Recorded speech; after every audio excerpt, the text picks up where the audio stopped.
insultcomic.com. Many awards. Check that out for Lisa's tour dates. You have to see her live. Insultcomic.com. Has she had any good dates?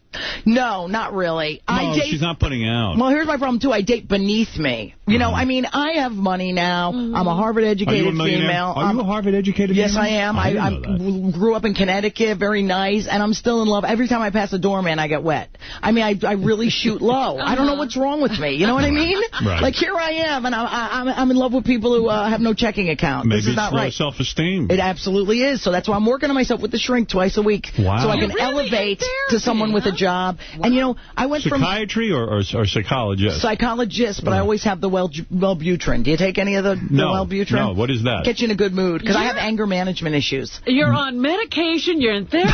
I'm doing it all, baby. What are you angry about? Did you get to the bottom of it? I have anger. Yeah, probably with my parents. Not what did they do to you? What they do? My mother, I was a middle child, a little bit neglected. They didn't beat us, but you would have liked to have been beaten. At least you would have been paid attention to. Exactly. And at least I would have attracted a nice abusive man, because they're pretty hot. I mean, I got to admit, I love getting hit in the clunk, come with a shovel. Weren't your parents proud of you when you got into Harvard? And when I did, they loved the roasts, and they loved the this and the that. So now they're proud. But growing up, you know, you're ignored. Right. You know, you're not the, you're not the most popular one in the camp. Yeah, wah, wah, wah. But hey, at least I'm not a wah, wah. I get help. Right. At least, but now I'm upgrading a little. Like, I was dating for a while, the String of Blacks. Did the shrink say to you shouldn't go out just with black men? Yeah, she said, expand your mind. It's a racist thing to only like the chocolate love. And you know what? She's right. These spics are good. Right. They're very nice. I dated a spic cop, which is ironic because they steal. Did you let him bag you? No, absolutely. That was the best lay I ever had, Howard Stern. It is this spic cop in Chicago. Now you say spic. Isn't that a racist term? Oh, absolutely, Howard. And the spic was very good. Why do you say spic? Because it's funny. Who cares? I'm a comic, not a senator. Who gives a shit? I think in the Spanish community, cop is a more offensive word. Steve, go ahead. You have a question for Lisa. Go ahead. Yeah, actually, Howard, I have a two-part question. Number one, has she ever done anal? No, absolutely not. You never tried it once? The blacks enjoy that and try it on you all the time. They try to sneak one up on you. But I'm a little, I don't take my eye off these black men for a second. Well, wait a second. You're bent over on all fours with your cottage cheese ass. Horrible. Get that visual in your mind, Steve. Enjoy. And they get so worked up that they want to put the penis in your ass. Yes, I would absolutely not. What would you do? Would you grab it? But no, I just go, get out of here, you black man. And you know what's... because when the white guy...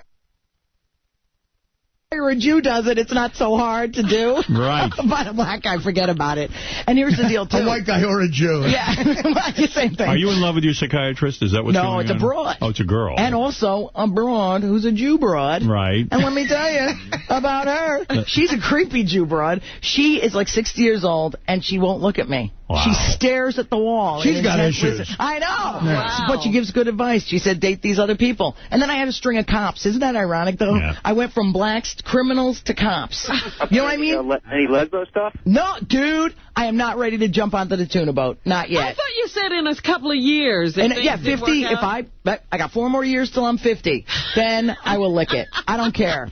Do you want to get married one day? Is that what's going on? Probably. Want to be in love. See, that's why I don't bang on the road no more. Everybody wants to be in love. Right. So, but my mind races, Robin. This is so funny. You're like a guy. You bang on the road. You do the whole thing. Yeah, I mean, but then you really want the love. You do. You know, because in your mind, that's what you want. Is there anyone on the horizon who could love Lisa Lampanelli? I would think there should be. Woman. You're sweet, though. I'm a nice person. I'm the nicest person you ever met. Will you do some nice things to hold on to a man? Will you cook him a meal? Will you clean something? I'll pay stuff for him. Right. I'll pay his electric bill. Right. But where are you looking for your dates? Here's the problem. I can't look anymore. Because I used to do the interracial singles.net, you know? Right. It's these blacks looking for these white women.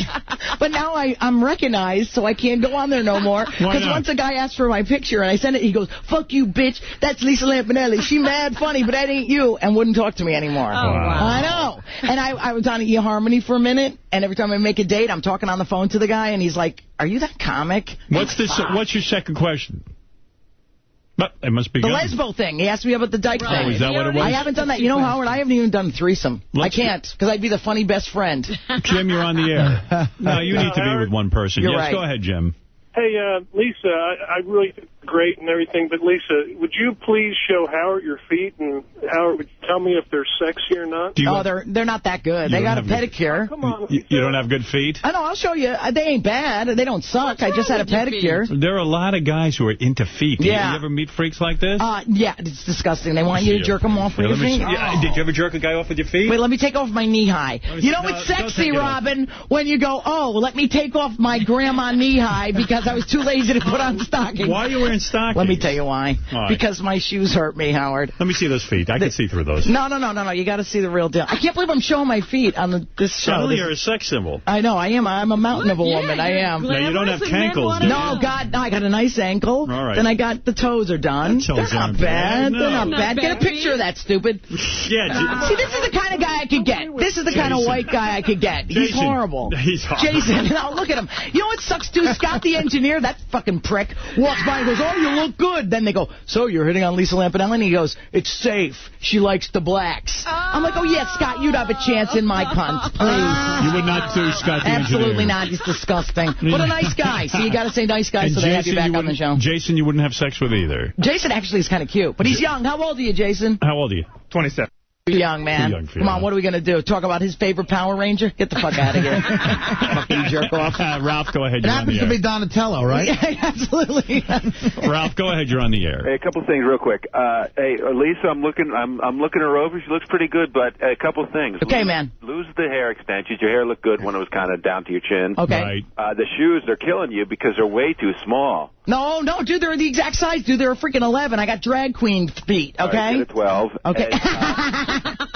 And put the fingernails on if you're going for that. Really? Okay, I will do this. So I will get fake nails and real hair. No, just grow your nails. Fake nails always look fake. Disgusting. Grow them out. But, thanks, Ralph. Artie, I wonder, you're welcome. I wonder, and Lisa's genius at the end of the Shatner roast, she got a standing ovation. She's great at these roasts. Hey, Artie, why are you wearing the sunglasses? What happened? I'm going for a look, too. Dead Elvis. Elvis right before he hit the toilet. Yeah. Artie, I'm not busting your balls. What's up, Ralphie? Does this inspire you? Like when you see Lisa, she's fixed herself up a bit. She used to be a big fat slob. Thank you. And she's looking kind of good now for Lisa. Does that inspire you? I have to say to Lisa that the next time she's buying pants, could you say hi to my Aunt Millie? I haven't seen her in a while, and you're the only two people that have those pants. I can't believe he's criticizing. Isn't it horrible? Look, does it inspire me? You can wear more youthful clothes. Of course it inspires me. I want to get hair extensions myself. I need them. Artie, here's what I don't understand about you. Like, we were talking in Florida. Yeah. And we were talking about your weight. And you were like, I got to lose weight. I don't want to buy clothes at this weight. I do, because in a weird way, I feel like that's giving up. But why don't you buy clothes at this weight? Because, why not look good where you're at? I mean, I agree with you. You're right. He's 100% right. He's right. He might as well embrace his fat and at least try to... Hey, fat guys sometimes look really hot. Seriously, man. I'm not lying to you, Howard. I had sex with a guy who was 380 pounds. Is that true? No, this was years ago, but he was very charismatic, dressed always in those nice mob-type suits and stuff. Right, it was a good look. Artie, you could look very good. You're not 380. What are you? He's 300. Oh, yeah, okay. Well, you can do that. You can do something with yourself. See, I think he's sexy. I'm not out of control like the 380 guy. Yeah. But I just feel if I get the fat wardrobe. No. It might not. I might really never lose fatter. Weight. Yeah, like I have to disagree. What happened was I kept going down. I was size 24 for God's sake. Wow. Then 22. But you buy it in that size and then you lose it and you get it taken in. It just inspires you. You walk around, you feel a little better. Like I said. What's that, babe? You feel better about yourself. Right. See, as long as my girlfriend's a size 0, I'm fine. I agree with you. Let's go to Seth. Hey now. Oh, man. First, I was going to talk about Lisa first, but F. Ralph, he's a fag. All right. Anyway. Thank you, Lisa, sir. Very negative. I'm looking at the old pictures of Lisa and the new pictures. I got to ask. I mean, I love Lisa. She's hysterical. But gastric bypass? No, dude, absolutely. You mean, should I get it now, or did I? No, it looks like you got it. Nah, are you kidding? If it was she that got fucking... No, if I got it, I'd be a lot skinnier than this, you douchebag. Right. I got only the Jenny Craig. And I'm pissed that I even said their fucking name on this station. Right, they're not paying you. Exactly. And you know what? I said their name here twice by mistake on Adam Carolla. I say it all the time, and those cunts don't send me one brownie. They don't send me one freaking box of bars. Screw them. Did you go on Adam show? How's he doing? He's cool. Adam? He's a cool guy? Well, he has 3 ratings. It's like a podcast, you know, but he's a nice guy. You know, he's a good person. Did you have to say to him, it's like a podcast, Adam? I did say that. I roasted him and Patton Oswalt on the air one day because Patton's a nerd. I said he masturbates with tinfoil to feel like he's raping C-3PO. So, I mean, I had to roast him. So I said the podcasting to Adam and he got a little sad. Like in his heart, he got sad. Yeah, well, what are you going to do? He's trying. It's going to happen. He just got to put in the time. He's a funny guy, man. Are you kidding me?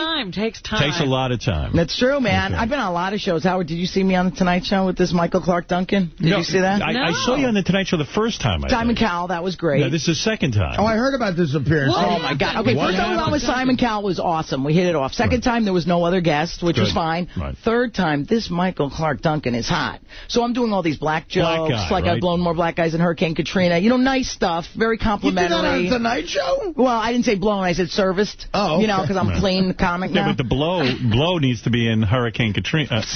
Whatever, these people get it. They're fucking retarded. They watch The Tonight Show. Right. So I'm doing the show, and I say to Michael Clark Duncan, Jay warns him before. He goes, look, she's an incel comic, but she likes the blacks, so play along. He's like, oh, absolutely, because he thinks he's funny. Right. I'm doing the show.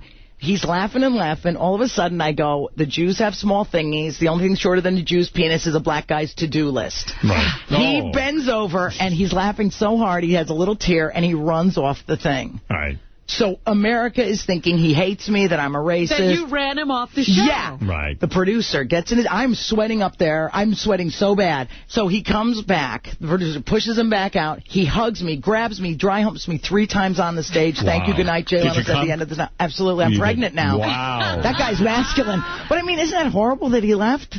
So I had to go on this time. And did it bum you out? I was all sad in my heart. So this time when I went on Thursday, I was with James Wood with the biggest penis in town. Did you know about that? James Woods has an enormous Now, did you get to see it? No, but he wanted to show me. That's what's so funny. He goes, make fun of my big penis. So I said Danny DeVito uses his condoms as a sleeping bag and that he shouldn't have a ceiling fan in his house. And he bangs the young broads, you know? Yes, yeah, his headshot's up at Abercrombie & Fitch. Well, he always says, why would I get an old dog when I can get a puppy? I have to agree. There you go. Maybe I will go for Jason, that little jerk. Yeah, why are you He's chubby. I could get him. So the career is going well. Thank God, dude. I don't know. I'm out of those. I see all these diamonds. You're making money. I know. You're buying things. I love buying stuff. And also, I'm playing theaters instead of those dumb clubs anymore. You deserve it. You're very, I need a gun if I have to go in a club anymore. Shoot me in the face. Let me tell you. I just need love. That's all LL needs. Okay, Nick in Seattle, you're on the air. You're on with Lisa Lampanelli. Her comedy special, Dirty Girl, this Sunday night at 10 o'clock and 11 o'clock on Comedy Central, which she probably got paid nothing for. They're very cheap, right? Well, we have,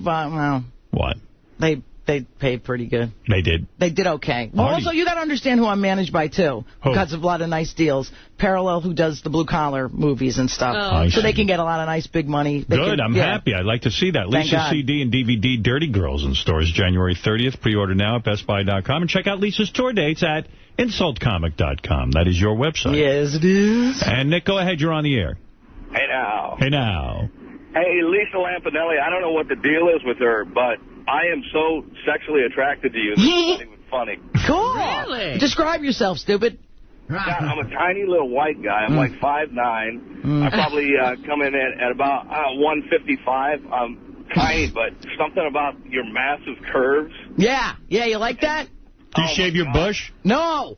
Screw that. Full bush. That's why you date the blacks. They're comfortable rummaging around the jungle down there. I'm telling you, I'm like, get one caught in your grill, bitch. I don't care. This is celebrity bush. That's all I have to say about that. Why won't you shave? That's so not hot. I clean it up. I clean it up. Yeah, don't worry. It's not disgusting. It's not, I mean... But it's a bush. It's under control. You can't really see it because of my gut, so I don't give a fuck less. What am I going to do? You look more like Robert Goulet, not the ZZ Top guys, right? Yes, you know what? He's exactly right. Do you take your clothes off in front of guys, or do you try to, hide under you lower certain... the lights? Yeah. Look, in front of a boyfriend, I take the clothes off, but other than that, soft lighting. Right. Well, this guy's 5'9" and 155. Okay, 5'9", 150. That sounds a little small, like you get stuck in the crack of my eye. Okay, I guess I'll do you. Howard says I have to. She says you're going to get stuck in the crack of her ass, but she doesn't care. All right, that's good. I want to do you with the strobe light on. I want to do you with the lights on. I want to see everything. Wow, let's see, now that's kind of cool. When a guy talks that hot to you, like I told you, the black guys say bomb-ass pussy and all that hot stuff. This is a white guy who's trying to work it. All right, I'll get his number. Hold thanks, on, okay? Nick. Okay. And Lisa will have sex with you. He's from Seattle. Really? That's where I filmed my special, man. What does he do? Yeah, what's his job, Howard? Who cares? Look, he could be, So what if he's homeless? He's willing to bang Lisa. Let's do it. the river making this call. Wait, are you in jail?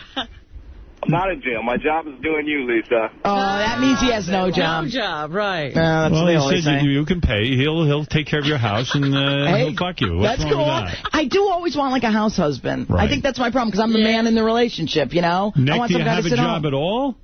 Yeah, I am, but they're about to shut my power off, so let's get this thing going. I'm used to paying cable bills for the blacks. Don't worry. All right, hold on. Well, there's a catch. I'm going to get his number for you, for all sure. Right, party. Absolutely.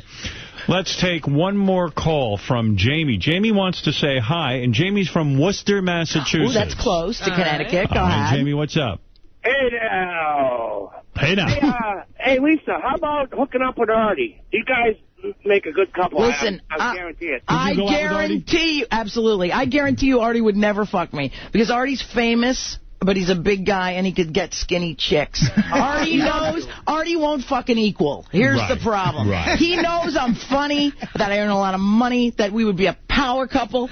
Screw those other Lindsay Lohans and them Britney Spears. You're right. You and Artie We would together. be the best couple ever, but he's threatened by Lisa Lampanelli, comedy's lovable queen of mean. He could not handle me. She's absolutely right. And he knows I stink in the sack. God forbid. Oh, no. If we were a couple, God forbid I knew she made more money than me one weekend, I would be so pissed. Yeah. See, famous guys will not date anybody other than hot chicks. Right. Come on, Howard Stern, look at you. You got a beautiful girlfriend. I don't blame you. Right. I'm hoping to get famous enough or thin enough to get me a guy who's a millionaire. Absolutely. But when we were both 60, we'd have the greatest marriage ever. Absolutely. So let's give up when we're 60 and go for each other. I'll tell you one thing, though. I walked into Fox, and they said, do you have any pictures? I said one sentence. Me and Lisa Lampanelli. Oh, Did you? And was we're that married. a sitcom and a half? Oh, my God. And then I left to a standing ovation.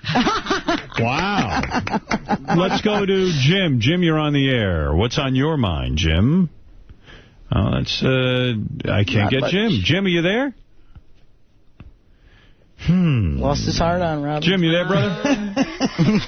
That happens. Well, what can I do? Let's go to, all right, one last one from Bobo. You know Bobo. How you doing there, Lisa? Big fan. Thanks, dude. You're a hot chick. You're a wild one. Do you ever have a threesome? No, I told you, I can't have no threesome. She said that. Because it's, you want a hot woman and a good-looking guy, but I'd have to play the funny fat best friend. So I'd be like, da-da-da-da-da. You know what kills me? I was reading, I guess Will gave you a pre-interview or something, and you said that when you were preparing for the William Shatner roast, you had tons of Sharon Stone jokes. Exactly. I can't stand her. Let me tell you about her. What about her? Okay. She didn't Here's show the up. problem. They send you, all these celebrities are going to come, and then they're like, oh, Sharon Stone's father's dying of cancer. She can't come. Bullshit. I just think she didn't want to get made fun of. Right. 'Cause I had these great jokes. I was like, oh, Sharon Stone's vagina has opened more doors than her hands. Yeah. All this That was stuff. horrible. I had about 10 Sharon Stone stuff, and you walk out and you go, You're and pissed. a couple of them are go-to jokes, like I know that I'll at least get a laugh. Yep. Yeah. And then I'm leaving the hotel, you're scratching it out going, okay, am I going to be that dick who goes, Sharon Stone was going to be here, like, you got to create the moment. And Right. that You can't never do it. works. That But why never not works. create the moment? Why not say, Sharon Stone was going to be here and the bitch didn't show up? Guess why? They throw that cancer thing at you, and everybody's scared of cancer because it's Lance Armstrong with the fake nut, and all of a sudden we got to feel bad because we got to buy a bracelet. It won't Okay? make the final telecast. They tell you, you know what, you could do it, but even if it gets a huge laugh, I feel we'll cut it bad out of the because show. I know how hard you guys work I at know. coming up with this stuff, and it's very, very hard. You think it's easy to come up with jokes that are really, on a professional level that are going to kill? It is not. No, it takes months and months. Like I said, do you have Sharon Stone, she spread her legs and she became famous. I brought my notes. She's got all the Go ahead, good. Let me hear You it. spread your legs and you get famous. I spread my legs and my gynecologist tells me to cut back on dairy. Now, that would have been very good. It's a clean joke. It would have made the broadcast. And that's making fun of you, not her. Exactly. Now, what is that, a special book that you write your jokes No, in? I just brought my notes from the roast because I know last time I was here you liked the ones that they didn't put on. I love to hear the ones they don't put How in. about the Artie ones that they didn't put on? I make fun of this bastard. I fucked her over, too, He though. did, man. He's a fucking asshole. He Okay, laughed. I did jokes on her. Which is fine, which and then I enjoy. I left to catch the red eye to come here. Remember, I had to leave Yeah. the Shatner roast? So she goes last, and of course she doesn't need me. She destroys every time. But They could have cut you in. Yeah, I know. think, but you did a couple on me anyway, didn't you? I think so. Wait, what did I say about you, Artie? It was pretty funny because I said, I knew you were going to leave early, and I said Artie Lang had to leave early. He had to go talk Jackie the Joke Man off a ledge. That's a good one. I wouldn't have minded that. I said Artie Lang is actually technically dead. They're just waiting till he's more famous to announce it. That's good. That's a great joke. Then I said, ironically, Sharon Stone has been... Oh, I combined you two. Oh. She was in movies The Quick and the Dead, which ironically is 2 settings on Artie's penis. I thought this was very nice. And all of a sudden, I can't do it because he leaves. And also, guess what else sucked? What? This, Artie, I'm sure this happened to him. This Farrah Fawcett. Yeah. We had all these jokes written, I'm sure you did too, about how fucking ugly she is. Right. And she came in, she wasn't that ugly. Right, she looked good. But you know what? I'm so fucking funny. I said, you know what? Screw that cunt. I'm going to make fun of her anyway. It's true, because she doesn't look like Farrah Fawcett. She's still not Farrah Fawcett. Oh, horrible. I said, it used to be when you'd hear the name Farrah Fawcett, you think Charlie's Angel. Now you think Charlie Manson. She's been hit harder than New Orleans. I like a bitch you could take a punch. Speaking of things that blow, hi, Andy Dick. It's just like, but they cut them all out, because guess why they cut them out? You're going to die. Why? Cancer again. She got the cancer. All of a sudden, Lisa Lampanelli can't make fun of Farrah Fawcett. Yeah. My favorite joke I did that night wasn't even that clever. It was just straight out mean, and it was about Farrah, and they cut it out of the fucking thing. What was the joke, Artie Lang? It was, this is weird. Farrah used to have sex with the $6 million man, and that's a coincidence, because now $6 million is what it would get to get Lee Majors to fuck you. That's great. That's a good one. Scott Salem, you're on the air. Scott the engineer, go ahead. Lisa, what is your problem? I walk by the fucking green room, I give you a compliment, and then you go trash me on the air? What the Because don't act like you were... Scott. Bullshit, man. You were not out of earshot. I heard you say it was safe to... It was safe to hit on her because she only likes blacks. Scott, why are you not in the studio? Why are you calling what are you, a jerk? You work here. Come on over, stupid. Yeah, come in here. I like Scott, but he thinks I'm out of earshot when he says it. This is a very small place. What did he say exactly? Somebody said, oh, so you hit on Lisa Lampanelli? And he goes, it's safe because she only likes blacks. So why did he just call it? Very negative. Very negative. I was lazy. I didn't feel like lazy. We're both fat and lazy. It's okay. See how we team now? We're in person. All I know is Lisa's saying she wouldn't even have sex with you. He wouldn't have sex with me either. I walked by and I compliment her, and then Greg from Howard TV said, you think she's really hot. No, he didn't. He said, so you hit on Lisa Lampanelli, and you go, look at me in the eye, stupid. He goes, it's safe because she wouldn't like me because she likes the blacks. That's right. Well, how dare you be so negative? Isn't that true? Not anymore, stupid. You got a shot. Oh, really? Actually, not really. Look at that bald head. I'm going to clean my dildo. You clean your dildo with that bald head? Absolutely. Does he look like Uncle Fester to you? A little bit. Be a light bulb and I'll be fine. Right. See, now that was a nice fight. Now we made up. Shake my hand, dumbass. Fuck off. I go fuck your mother. Your mother's cunt. I hate him so much. You do have anger issues. I have anger. Really do. Oh, Howard. Oh, my Thank God. God she's on the medication. I have horrible anger. Are you on medication right now? Yeah, Wellbutrin, but just 100. You know what's so funny about the Wellbutrin? They give you the low dose to see if it's okay. I think I tricked myself into thinking it's the drug and not just me. So I don't have anger no more, except towards Scott. Were you angry in general, and don't you think sometimes your anger made you famous and made you Absolutely, great? But... Are you afraid of that leaving you? No. Absolutely not, because I'm still angry on stage, and that's funny. But that's your job. Come on. Have you ever hit anyone? No, thank God. And I've never been. Naomi Campbell. No, and I've never been hit, which is weird, because I date the blacks, and they like that. You think? Oh, yeah, sure. One time up in Boston, I came off stage, and it was like after a midnight show, and I asked this kid who managed this club to get me Vicodin, and he comes back and he says, I found one guy in the audience who's got Wellbutrin. And I go, what is that? I go, what is that? He goes, it's just like Vicodin. I go, it is? It's an opiate? He goes, yeah. So he gives me a bottle of them. I swear to God, I went back to my hotel. I took 20 of them. I go, dude, nothing's happening. I'm not getting high. I can't go to sleep. He goes, the guy said it was like Vicodin. I go, it is nothing like it, dude. It's an antidepressant. But the next day, I was like at the airport, like talking to people I didn't know.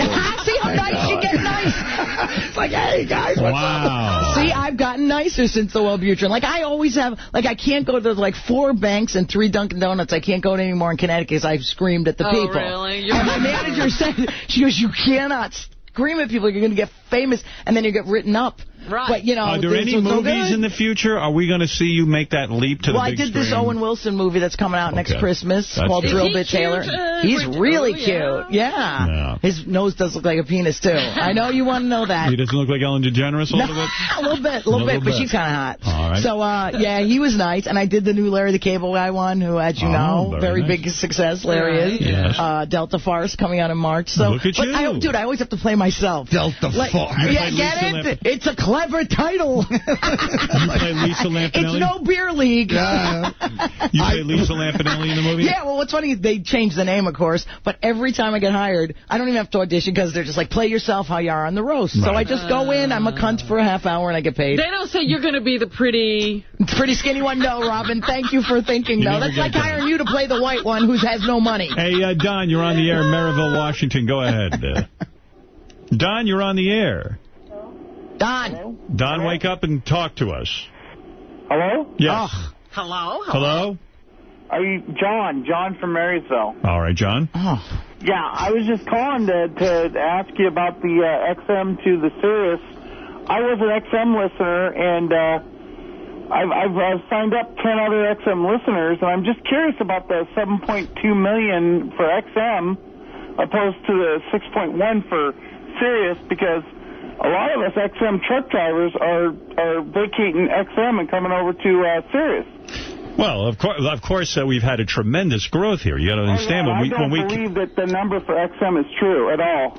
Well, you know, I don't know. I think if they lie about that kind of stuff, they can get into awfully big trouble. Well, you know what he might be saying? What is he saying, Robin? I don't believe they're subtracting. See, that's the thing. They just keep adding to it. And also, when people sign up for a GM car, it's automatically in there. Right. And some people are stripping it out and putting in a Sirius. I see. My subscription expired, and I did not re-sign with them. Well, the numbers are based on the subscriber, not the radio bought. It's whether or not there's a subscription, I believe. Yeah, but the subscription comes with the car. That's what I'm saying. Exactly, and I don't believe they're subtracting at all, Howard, because I'm telling you right now, we are Howard Stern fans, and we subscribe.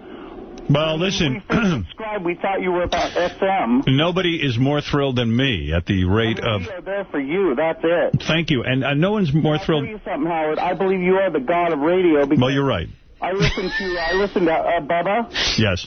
And, I mean, you do know radio. You are the man when it comes to radio. Thank you. You know what's great about him, sir? He never lets callers drone on with boring points. I have the ability to cut people off. Right. Yeah. Now, do you want to fuck Lisa or not? Yeah, come on. Come on, get to work. Thank you. I would love to fuck Lisa. Yay!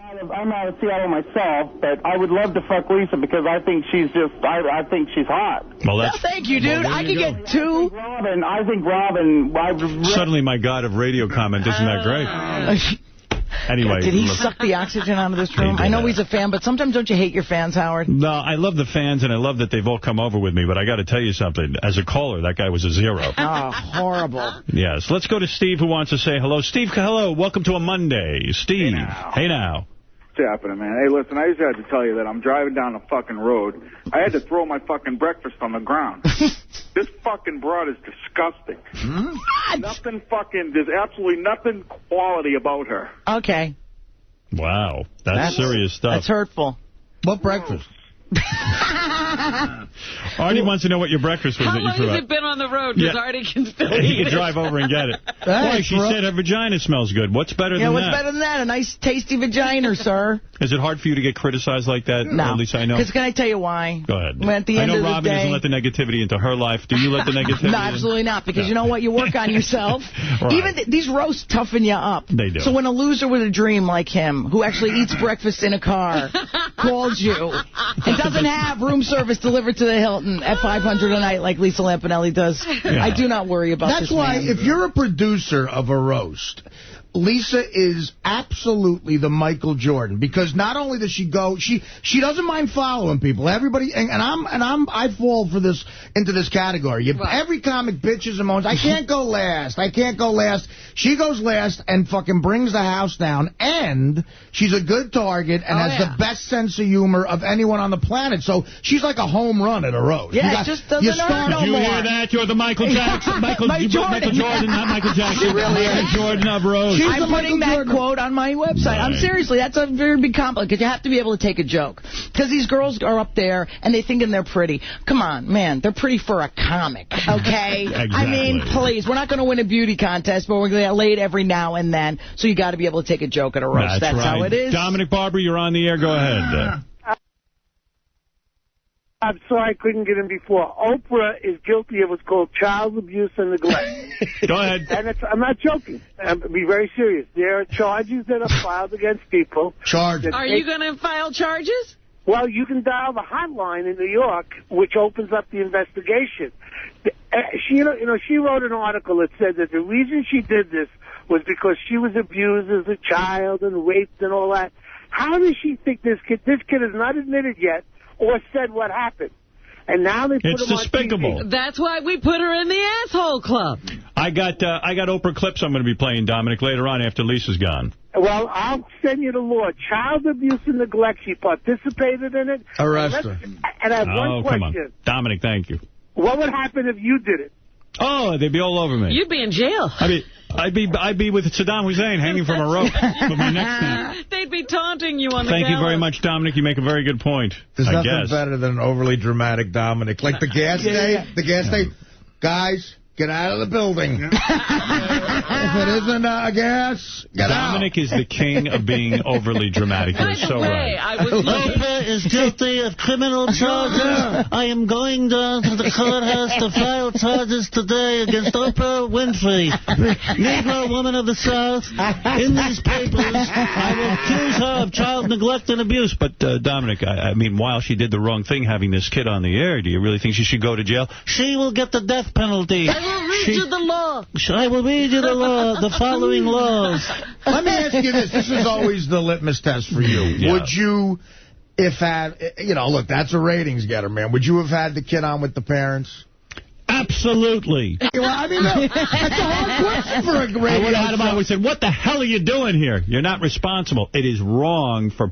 I don't blame Oprah. These kids... You have to blame Oprah. Oprah makes the solicit. She makes the call. How do you know that? How do you know they didn't call her? Oh. She still Get said out yes. of here. Robin, we would have had her on. We would have had her on. I'd have Oprah and the family on. But we're idiots. I'm just Thank you. You're right. Point taken. That's my defense when Dominic comes. I'm an idiot, Your Honor. I'm an idiot. How dare you? Idiots can't go to jail. Jail is filled with people who are idiots, isn't it? When I was there for a few days, I met a lot of idiots. I'll tell you, a lot of smart guys, too. Hey, Lisa. Yes, dear. So who is the comedian, female comedian, who cannot take a joke? This cunt of a Sandra Bernhardt. Oh. What the fuck is going on with her? No, I am so glad you even brought that up. Can I tell you why? I am plagued and troubled by this. I got a bunch of emails one day when she was on the air here. Right. And they said, Sandra Bernhardt hates you. I have no idea, but Howard said you were funny and whatever. And I was like, why does this fucking twat hate me? I'm the nicest person you ever met in your life. Right. I'm funny. I'm not racist. I like the dykes. I don't say nothing against those lesbos. And she comes on the air with you. What did she say? She said you weren't funny? We're funny, and she hates me, and I should die. And you actually said, oh, she's funny. I like her, and it was nice for you to defend me. Yes. And I'm doing this roast to Jerry Lewis 2 days before the heart attack. I like to think I had something to do with it. So I'm doing the roast, and there's Jerry, Martin Scorsese, wow, Robert De Niro, and Sandra Bernhardt right in a row. Oof. And this bitch, I'm doing the jokes about her. I was doing the nice stuff, like she's the only one on this dais who can get chicks. She's the only person I'd fear in prison. Richard Belzer was the roast master, so I said he's Detective Munch, which is ironically her nickname in high school.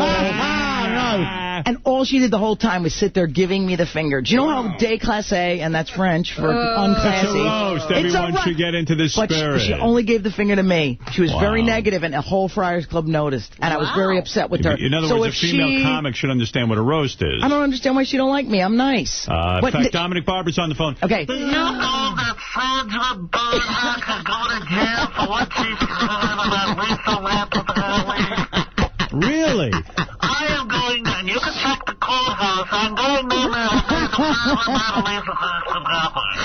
I know. I don't know, Howard. See, it bugs me. Bugs me very much when they can't take a joke. You know who can take a joke is Sarah Silverman's very good. Great. She could take and she's pretty and cute. Pretty, right. And all the women, B. Arthur was horrible, though, at that Pam Anderson. She couldn't take a joke. She left. Oh, she left. Oh, the one who was good was this Betty White. Right. Remember? Betty how White. Awesome was she? Because I said on the game, on her last game show, the grand prize was fire. That she's so old she gets her cobwebs waxed. Her name used to be Betty Black, but she faded. She took all the jokes. Well, B. Arthur says she doesn't like me because I made fun of her. She said she compared me to Hitler. See, that sucks. She seemed like she'd have a better sense of humor. Because she's very funny. Right. How the mighty have fallen. Sometimes you say to yourself, they're going to be a good sport. They're not. They surprise you. Do you think she left early because maybe she had a flight, had to get back and do the show like Artie did? No. She was not co-host on a popular series radio show. I don't understand this. She, you know what was a good sport was Carrie Fisher. She was great. She was a great sport. The best was George Takei, dude. Yeah. I'm a huge fan of him. And after the show, he was so nice to me. He did my nails and gave me the bird flu. So you know what? That's what those Asians do. He's used to this room, George. He was ready for anything. Yeah. Hey, Eddie, the produce guy says he wants to bang Lisa Lampanelli. Wow. How nice. Hey, Eddie, I know you. What's up, my brother? Eddie's weird. He's like a Hispanic guy, but he's got a black penis. Oh, and I met him at one of the roasts here. Yeah, you attracted to him at all? He's cute. You sure, like him? Yeah. Eddie, what do you got for produce today? A couple of cucumbers left over. Nice. All right. How fast can you get down here and bang Lisa? She'll probably do it right in the studio with you. I'll bang her every quarter. How about that? Oh, that would be terrific. Thank you. And Eddie impregnates every woman he bangs. Really? I know that, yeah. Yes. Eddie, I heard you banged a chick in a porno gangbang. Is that right? That's right. Yeah, he was in a porno gangbang, so you might really want to get involved with him. I might have to look into that. I'll have my people call him. He's very nice. I would love to have a black dick. That would be great. I could get one right in your ass right now. Where is that guy? You know what I mean? To have a long black dick for sex, but still you can get a cab. You know what I mean? Like, that would be nice. You would still be able to tip? Yeah, right. Remember he was getting his balls shaved? And yeah, it was weird. He had a weird black penis. Oh, you mean it literally was black in color? Black in color, yes. You know what's weird, Robin? The first black guy I ever had sex with was not, you're afraid of that black penis. First of all, it's because you don't know what to expect with size if it's your first time. Also, the color, you think it's going to be purple, because that's just a myth, and veiny. Is the head purple? I believe it is. Yeah. But this guy, sadly enough, also had my first uncircumcised. Oh. So, oh my God, it's this three-way double whammy. I'm like, oh my God, it looks like a big, huge earthworm. I'm like, oh my God, it has a condom attached. I can't open this thing. I don't know what the fuck is going on. So I can't do this uncircumcised no more. It's disgusting. You couldn't give him a hand job? Let me tell you what's good about that. What? Uncircumcised with hand jobs is the best, because it's really quick. Like, it really works itself out. Because that's the way it's supposed to be. God made it that way. Right. I like it fast. Quick. Get in, get out. Don't let the door hit you in the ass, douchecock. I'm done with it. This is Dominic. You gave a black man a hand job. You could go to jail for that. I'd have to stop so quick.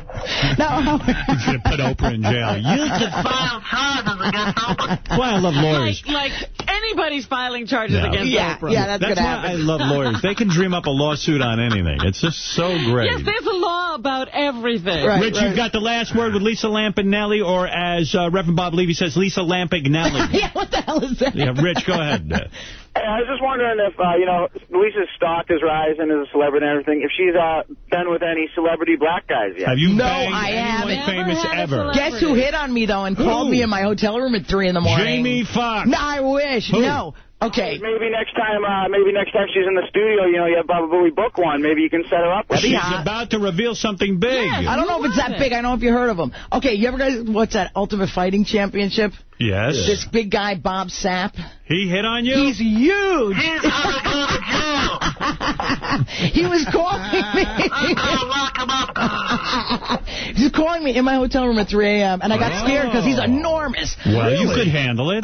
Oh, please. You see him? He's like 7 foot tall. It'd be like gorillas in the mist. Come on. It'd be like research. That would be a science experiment. That won't even be sex. Lisa, you're delightful. You're beautiful. You've done it all, baby. And I love it. Lisa Lampanelli's comedy special, Dirty Girl, this Sunday night at 10 and 11 on Comedy Central. Sounds like it's going to be a back-to-back doubleheader. Yes, and then they're playing it all the next week, which is cool. It must be funny. It is really funny. To see your star rising. I'm really like happy, this. man. Yes. I never want to do anything but this, biatches. You're gonna go to jail for looking like me. And Lisa, Lisa's CD and DVD, Dirty Girls, in stores January 30th. Pre-order now at BestBuy.com. And check out Lisa's tour dates. This is the most important thing you could do.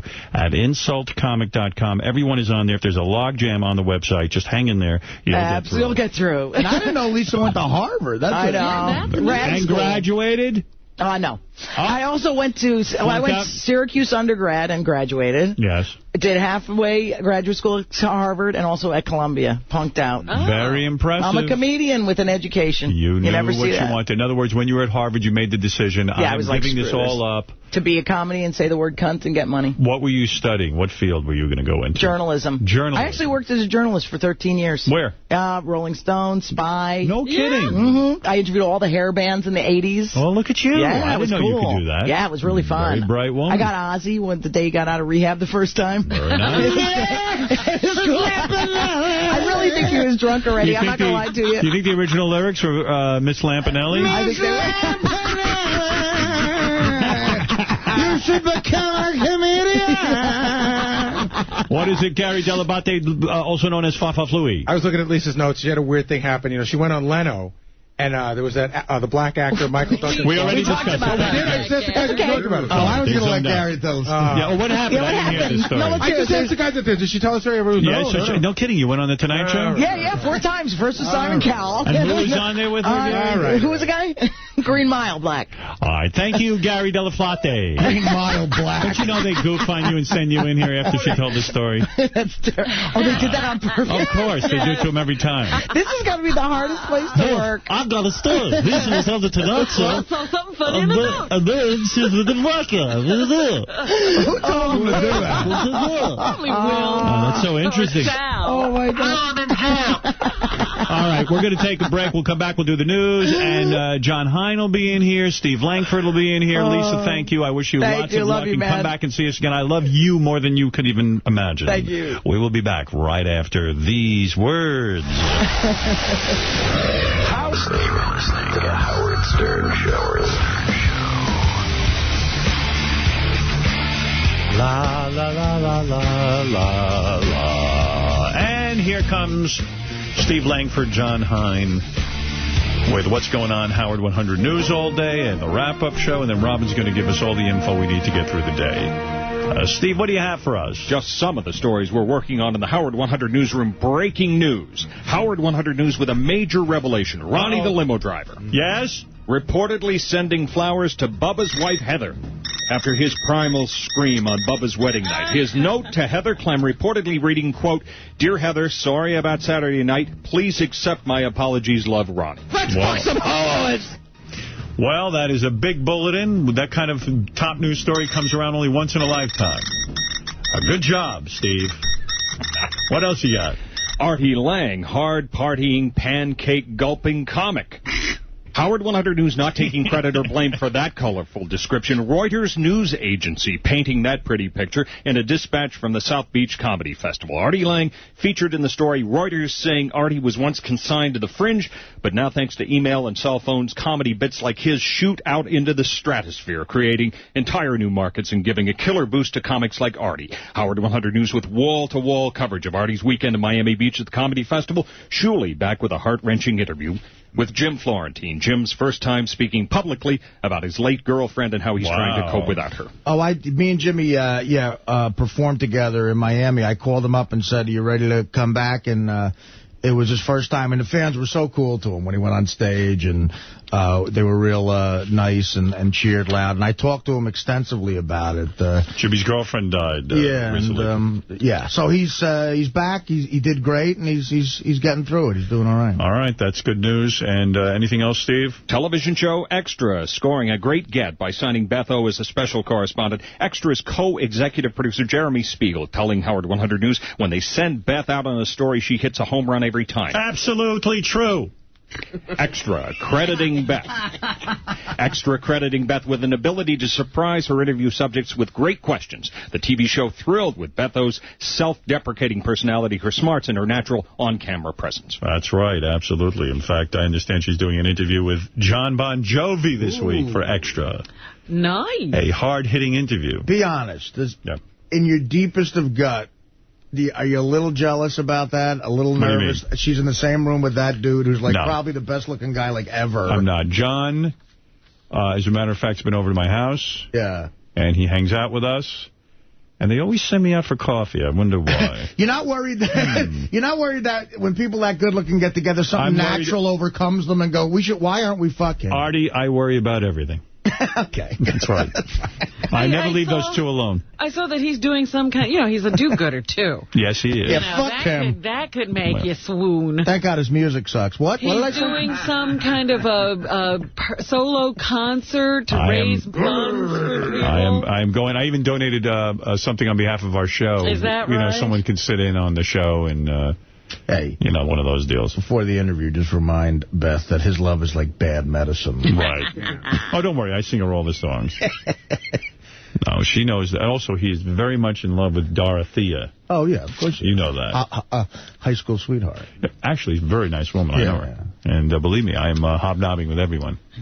I can't even talk to you people anymore. Yeah, really? Jesus, my God. You're like That's right. That's right. Whatever. Just keep it in mind. I'll be over here. All right, Steve, go ahead. Miss Howard TV. The talent search is on. Howard TV casting a net for sexy New York area spokesmodels to introduce shows each month. Is that right? Miss Howard TV? Write a letter to Howard TV telling them why you'd be the perfect Miss Howard TV. Oh, and send in a few sexy photos of yourself to MissHTV@indemand.com. A source telling Howard 100 News, curiously, the first Miss Howard TV will reportedly be none other than Penny Crone.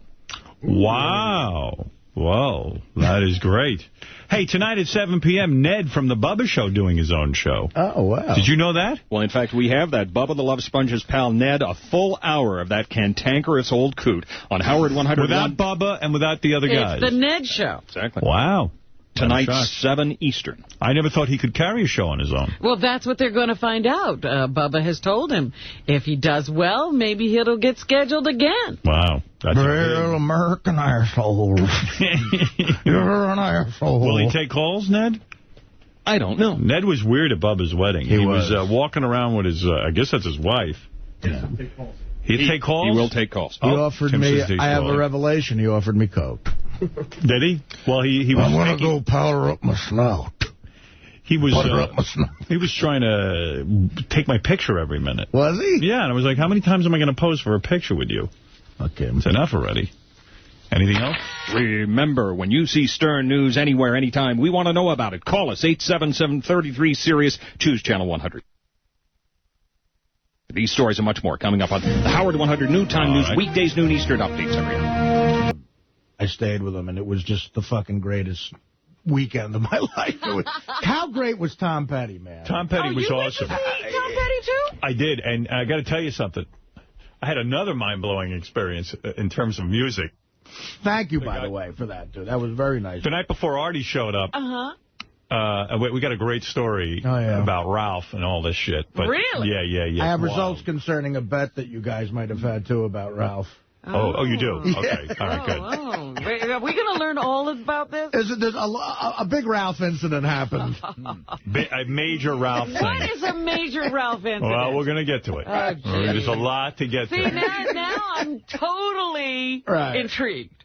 Anyway, so the night before Artie shows up, I invited Artie out to stay at my place because out there in the Hamptons, they were having a concert with Tom Petty. And it was kind of cool. Because it's not a lot of people. It's like 1,500 people tops. Right. And they serve a dinner and the whole thing. And, that's pretty cool to see a guy. Unbelievable, yeah. In that smallest setting.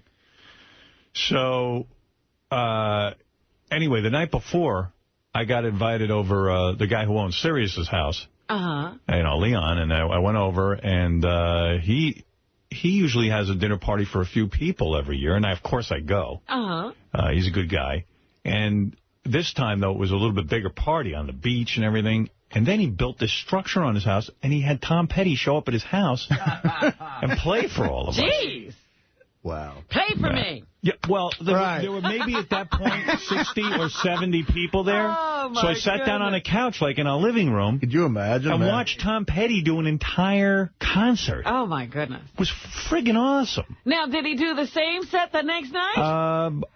Pretty much, but actually even more classic tunes at... well, I'm just wondering, does he do the full concert at Leon's? Or does he... full concert. He was paid full... It said in the paper he was paid $850,000 to show up. Goodness. But, you know, I don't know if that's true or not. How many do each Heartbreaker get?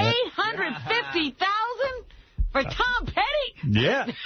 You know what? I said, hey, you could have gotten Cheap Trick for $10,000. When you go see Tom Petty in concert, though, you don't realize, God, that's his song too. He's got a million hits. He does, and they're all, and he plays them all. He doesn't fuck around. $850,000 to come to my house? Hey, look, William. So anyway, what are you gonna do? Anyway, I was seeing Tom Petty the next night, and I guess that's how he got Tom Petty, because Tom Petty was around. In town, and he figured, hey, I'll pick up a couple extra bucks. A couple extra shekels. So anyway.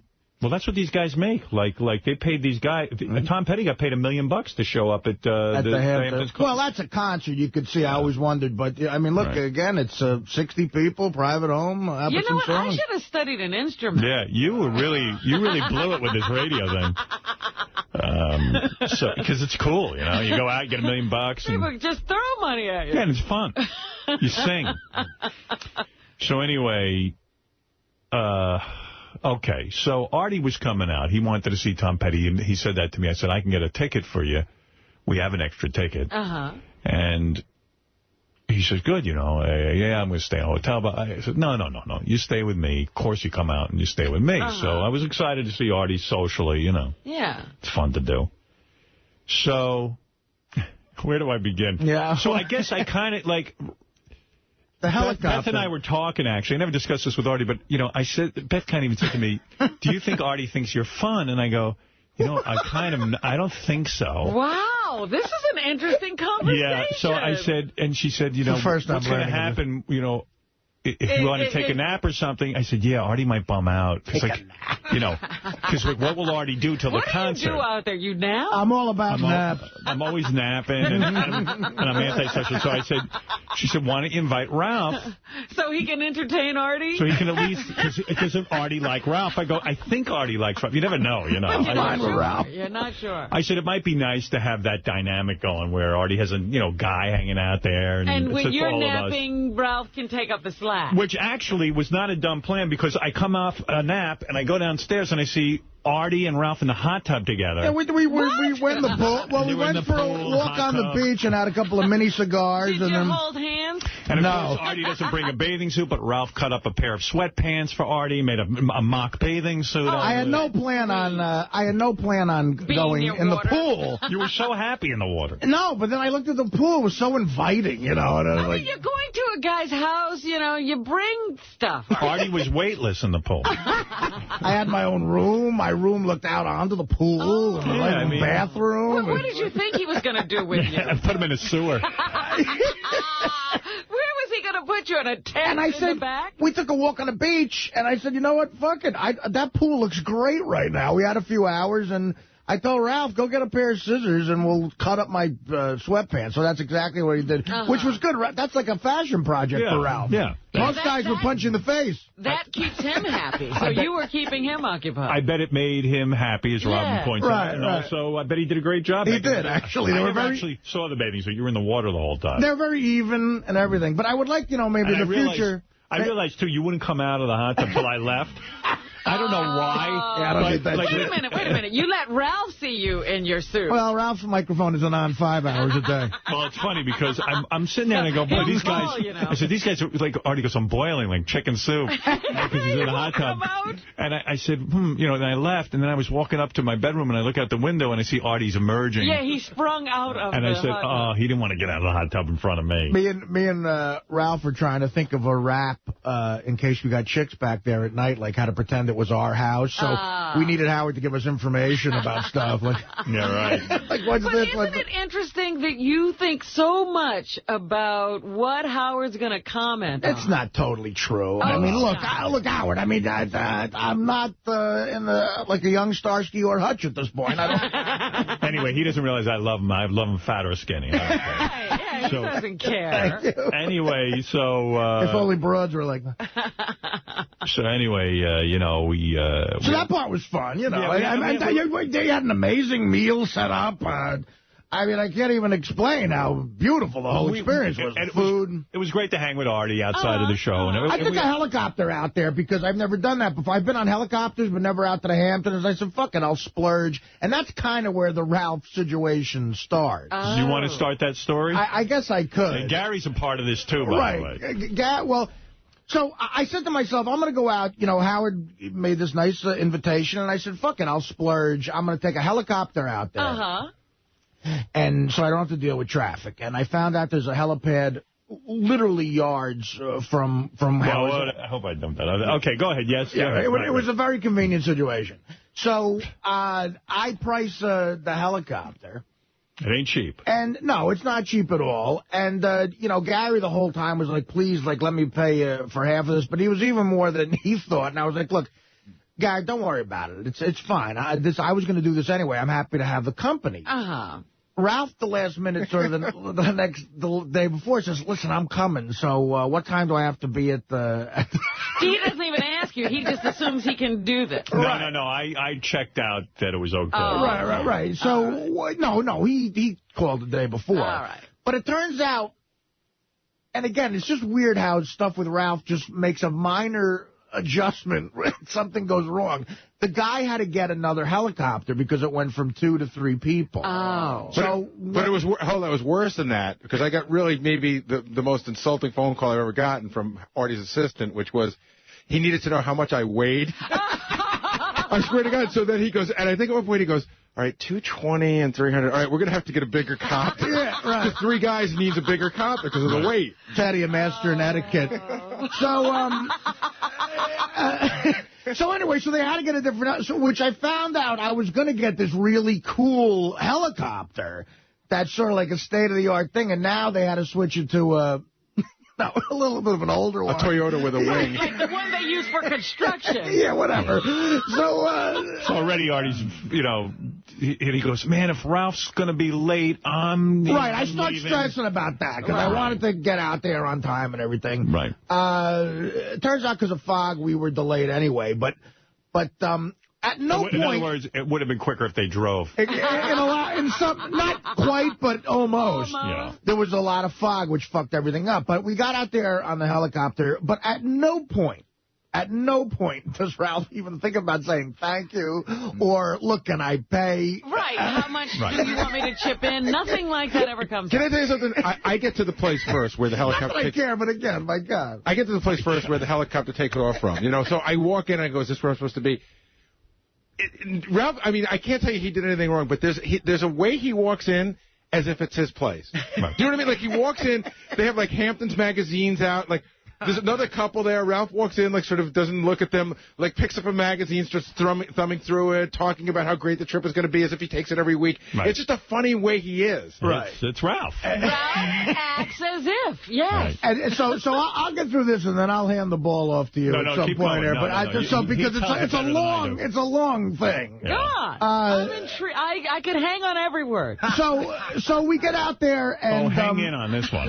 Because they changed the helicopters, the car that was coming to get us didn't know what was the right helicopter to get. They had information about the old one that was just 2 people.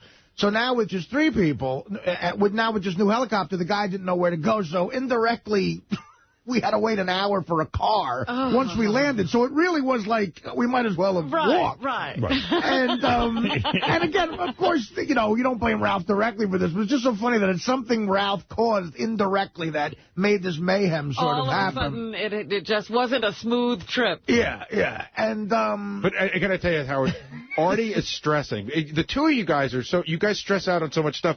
Howard's having a little barbecue, and Howard's stressing because he wants it to be good. He wants everybody to be on time. And now Artie's stressing that he's fucking up the barbecue. Right, well, and you know what he's thinking about? He's freaking out. No, he's thinking about being late to Gary's party for dinner. and how badly that went for him. Right. He screwed up the whole but this wasn't his fault. No, but at one point, Artie shut the phone and he goes, Jesus Christ, I can't control the weather. I'm going to be, he was just bumming out that he's going to be late. He was stressed out. No, I'm just saying Artie knows that he and he doesn't want it to happen again. Right. Actually, I had forgotten completely about fucking up Gary's number. But anyway, I did too. I remember everything. I recall that I did. So anyway, there's that nuttiness going on. And fine. It's like I didn't expect anybody to offer this, but still, it's a nice gesture. All right, so wait. So you guys get to my house. Right. And that's okay, it's fine. To get to the house, we're having a perfectly reasonable afternoon, and that night is the Tom Petty concert. And me and Ralph did hang. We sort of bonded, the pool thing and everything. And we were having fun. We started drinking. He did something. He made you a bathing suit. Right, and these guys were drinking and having a good time. And we had a great meal when we landed, and we started boozing. It was fun. Yeah, it was fun. We were all having a good time. And, I nap. And Ralph kept Artie company as planned. And it just, everything was going good. So I say to the guys, look, we're going to have dinner at the concert, and everyone be ready. I got a car coming and everything so we can all drink. Right. Got a car coming at 7 o'clock. Everyone be ready 7 o'clock or 7:15, whatever the time is. Forgot about this place. So we're walking out the door. Everyone's ready promptly, 7:15. We got this thing timed out. And I look over, and Ralph is 2 minutes before 7:15. 7:13 starts making phone calls because he has to plan his trip to California, and he's trying to get airline reservations. So I said to him, you motherfucker. I said, it's 7:13. And he had all day. He goes, please, it's not 7:15 yet. It's 2 more minutes. I go, but we're ready now. We all want to leave. He's on one coast arranging for the next coast plan. Yeah. I'm like, you had all afternoon to call. Like, why would you call it 7:13? Well, you said 7:15. But he can't get anything done with an airline in 2 minutes. No shit. Exactly. So I said, that's the point, absolutely. I go hang up the fucking phone. Hang up the phone. Okay. Which, by the way, thank God Howard was around to say that, because anybody else would not have hung up the phone. He would have made you wait. Yeah. Oh, no, I would have just left. I was nice enough. I must have been in a good mood, because I said, okay, hang up the phone. We should just pull out and left. Now, keep in mind, I had a drink at this point. Ralph had started drinking, right? So he was about 2 or 3 drinks deep into the evening. All right. Okay. All right. So now we go in the limo. We go in the limo, and... I'm not going to... No. All right. So we go in the limo. All right. There's some editing. That's not fair. No. It is. Don't tell me anything you're leaving out. Just tell me a story. Okay. Well, I won't know if you don't say something like that. Sorry, we haven't rehearsed this. All right, so anyway... You're supposed to be a professional. Anyway, we get in the limo, and Ralph starts... And he's got to pee. I have to pee. I knew it. I was going to say, he's got to stop to go to the bathroom. Well, wait. So I said, Ralph, why didn't you pee before we, like a little kid? Why didn't you pee? I didn't have to go at that point. I go, yes, you did. I said, it's 5 minutes into the trip. What the fuck is wrong with you? You can't pee. There's no way to pee. But not just saying I have to take a leak.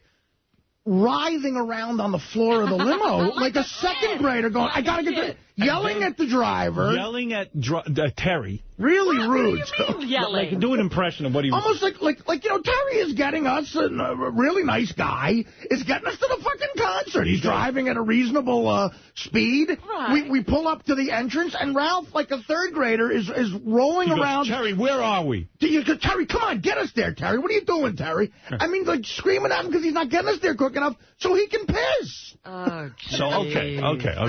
Is this a mental condition? Wait. This is nothing. And we all have another couple drinks in the limo. So now so he's drinking on top of. Right, the night's rolling. I don't remember him drinking in the limo. We both had a drink in the limo. Did you really? Yeah, absolutely. All right. So I don't recall that, but okay, because I don't think I was drinking actually. Yeah, I've been so sick, And I would never drink in a like to me drinking. These guys are really into drinking. We took a drink into the car from your house. Oh, so you were carrying glasses? Yeah. Right. Okay. Well, just that's a Ralph move for sure. So anyway, we get to the concert, and now there's like a lot of people there that I know, and security people and things. Press. And it's a red carpet. And it's red carpet and press. And one of the guys, the security guys at the event, says to me, yeah, you know, your whole group is inside. He goes, and there's one guy pissing right in front of all of us. Huh? So I go, well, are you kidding? He just pissed? Yeah. He just out pissed. Yeah. Oh. So he makes us all kind of look like shitheads. Yes. You know what I mean? He's embarrassing me because... It would be one thing if you were doing it. Security guys are all laughing. Like Ralph ran out of the limo, ran by like the big entrance. It's a big publicity event. By the way, you know. There's a tent right there with bathrooms. He could have just said, where's the bathroom? He would have been in 3 seconds. But, Howard, it gets better because you guys go in, right? So now my group comes in. It's me and Ross and John Hine. And we walk in, and the security guard goes, oh, your posse just walked in. I go, wait. They go, Howard's over there. And I go, oh, cool. And they go, yeah, and there's some dude in the bushes. And you can see Ralph in the bushes peeing. Yeah, in front of this event. But so anybody could have walked by and seen Ralph pissing. Yeah, everyone did. But the part was that it now becomes not Ralph's peeing in the bushes, but Howard Stern's guy is in the bushes. Well, that's what I'm saying. Right. That now you pee in the bushes. Well, think about it this way, all right? Oh, we get out of Howard Stern's limo, and boom, out pops a guy peeing. Right. You know, I mean, it's like... Paparazzi, like, all over the place. Right, one of those Hamptons events, you know. Oh, what a boob. Yeah, a boob. So, like, at this point, I'm like, you know, Ralph, stay away from me. I don't want to be near you. And I said, pretend you don't know me. And I said, if you start smoking pot, I don't want to be anywhere near you. I don't want a picture of me with anyone smoking pot. I don't want, that drug thing. Right. I just don't. It's not an image that I condone. The pissing is enough. Yeah, the pissing image is bad enough because people tag me as being a slob and uncouth and being an asshole. Howard Stern's gang rolls out of a car and starts peeing all over everybody. My entourage. And everyone's disgusted. Artie's disgusted. I'm disgusted. And, you know, despite Artie's on-air demeanor, he's a pretty low-key guy. And, like, we go somewhere and he knows how to behave. He knows how to behave himself. Guy's a heroin addict. He knows how to behave himself. Well, you know, I can call an audible at the line at this point in my life. But I was going to say, it's not that Artie behaves himself everywhere, but he knows where to behave himself. Artie's like the most considerate guy. Like when Artie left my house, the bed was made. I didn't ask him to do this. The room was spotless. When Ralph leaves my house, I find a half-smoked cigar laying on the fucking bar. Well, I shall find out he didn't plan on leaving exactly. Wait, we'll tell you. Wait. So, anyway. It's so great. Are you still with this story? I love it. Okay. Please. Yeah, because this is such a ramp-up. So now I'm livid because I hear, everyone's talking about that, some guy got out of Howard's car and peed all over the place. Right. So, like, I'm just fucking out of my mind over this, just sick. And then... if I could jump in for that, I can tell you that Ralph swears that he didn't take anything of any kind. But early on, right after he walked in after peeing, he went to the bar. One of my friends said Ralph dropped 3 drinks in a row. Okay. He just kept dropping drinks. He started drinking very heavily. Is he now having a problem? Well, you tell me after this story. Who knows? I mean, what's going on? But at some point, when you're out with a group of people and you're all drinking... And, your goal was to get at least lit. And at one point, one guy out of nowhere, like, how'd he get that drunk? That's what happened with Ralph. Like, out of nowhere, Ralph had gotten very drunk. And, there were shots around. You could easily get drunk and just be drinking. None of us realized, I certainly didn't, that Ralph was, like, really drinking heavily or what he was doing. Maybe he got some weed from I don't know what he was doing. From what I could tell, he drank. And then when the concert started, he went up to the front and came back. And, like, I was talking to him, and he kept dropping his iPhone and everything, but, like, he was perfectly coherent as far as I was concerned. Okay. Did you guys agree? I mean, it wasn't like he knew he was shit-faced. He was dancing obnoxiously and running in, hitting into people, but in a way, he was just being sort of Ralphish. He wasn't being, like, you wouldn't think, my God, this guy needs help. The first tip-off that Ralph was really, really drunk was at the end, the show's over, and we're standing there, and this couple... is really a big fan of Artie. And the girl's pretty cute, and the guy's pretty average looking. And Ralph, it got to the point where Artie and I thought that the guy was going to punch Ralph in the mouth because the girl wanted to take a picture. They both wanted to take a picture, and he kept saying, you're really hot, lose that guy, fuck off, you can't be in the picture. Like, really obnoxious. Really inappropriate stuff. This is the Ralph that got punched out at Scores, I think. Right. Yeah, he says really weird things. It was such a cool scene where, at the very end of the concert, I had pushed up front as well, and it was me, Ralph, and Paul McCartney standing within feet of each other. And I remember pointing that out to Ralph. And Ralph's big thing was he wasn't impressed with Paul McCartney. He's out of his mind. That's what I don't know. He said something like, I'd be more impressed. He didn't seem that impressed. I was like, wow, he's not bullshitting about that. Let me say something to you first. Ralph goes to see Beatles impersonators. Right. He loves well, the he's Beatles more impressed with that. Well, it ties in the rest of it, though, why he wasn't so impressed with it. But wait a second. So I leave about, there's like 3 songs left on the set list, and I was like, I want to beat the traffic, and I want to go home. And I said to Artie, and all the guys, I'm going home. They were like, okay, don't worry, we're with Ross and a whole bunch of guys. Yeah, they had a way to get They were going out for the night. Yeah. They were going to have boys' night out. We were going to go, it turns into a club scene there at the end. So, they'd have a little bar area. Okay. And they'd bring out a DJ to play dance music. And it would have been a nightmare for Howard to try to get out of there. So we knew, we had set it up earlier. Howard's like, he said, look, I'm probably going to leave. You guys hang. And I said to Artie, if you want to come with me or Ralph, I said, or any of the guys, I said, I'll give you a ride. But, they said, no, we got it covered. Okay. So I split all the guys, Gary, Artie, Ralph, all of them are hanging out. Like Artie said, they have like a little thing. Mm-hmm. And then they decide to go to this place called Saracen. It's a restaurant, and it's got like a bar scene, and it's kind of fun, Mm-hmm. I go there once in a while, really like it. And so they get in the car, and they all go, Ralph included. He's already drunk, but he's going anyway. I guess, but again, I'm already out of the picture. But these guys, they said, yeah, maybe he was high or something, but no one really thought he was that. Look, at that point, I was feeling great, and Ralph was. See, but this one, the point Gary just brought up was the key change. Like that personality. When we met that couple, he was being so inappropriate, and that was after the Tom Petty concert.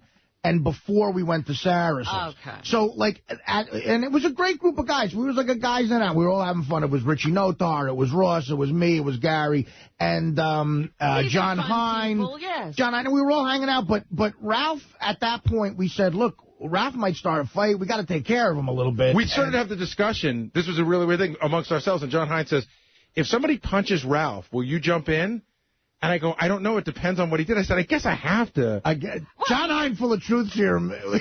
Ralph wouldn't want him around.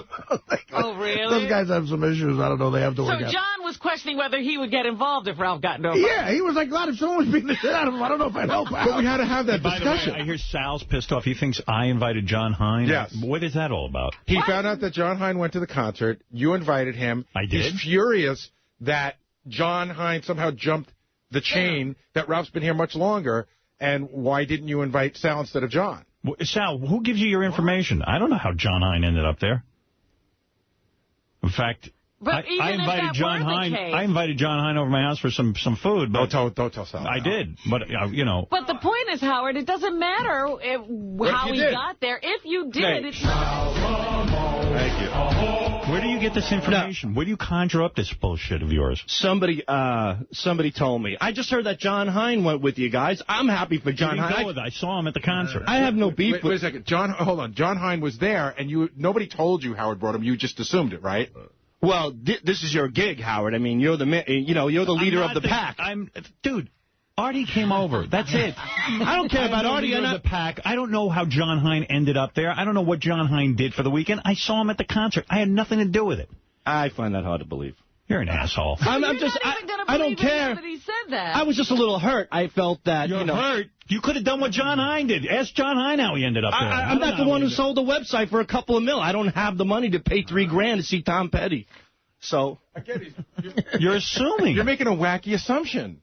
All right, very good. Whatever angle I take, I'll be wrong on this. So I'm happy for you. I'm happy for John Hine. I'm just saying I was a little insulted, okay? Is that wrong? You'd be insulted if Why I didn't invite you. In other words, let's say I go to a Van Halen concert and John Hine is there. Are you insulted? No, and I'm happy. The issue's not John Hine. It's just that I felt that... I hate to say this. But Sal, you jumped to conclusions. I had nothing to do with John Hine. John, how did you end up at that concert? Gary invited me. Oh. Okay, there you go. Don't get upset with Gary because John jumped you in Gary's life. I'm done with Gary. Me and Gary are over. You know Gary and John are close. Yeah, I just assumed I just assumed that you invited John Hine. No, I had nothing to do with John. Although I did invite him over to my house when I heard he was out there. Yes, you did. How come you never made it? Which was very nice. Yeah. How come? What happened to you? I was stuck in another thing that I couldn't get out. I was in Long Island City, and I couldn't get out to you in time. Wish Sal would kill himself rather than be stuck in anything. Well, let me just say this for Sal. See, John Hine knew you'd be upset, and that's why he didn't make it. Right. Smart move. All right, Sal, I'm happy for you. You got to hear the rest of this story. So yeah, I'm listening inside. It's brilliant. Yeah. All right, so we know now that Ralph is a little tipsy, but we're all a little tipsy, but who knows how tipsy he is. Right. We go to this Saracen's place. Yeah. All right. And now we get in there, and, Ross is Mr. Plan guy. He immediately is able to assess the situation, and Ross goes, look, this Ross place, is our friend. Ross Sapin, who we've talked about. Who works here. Yeah.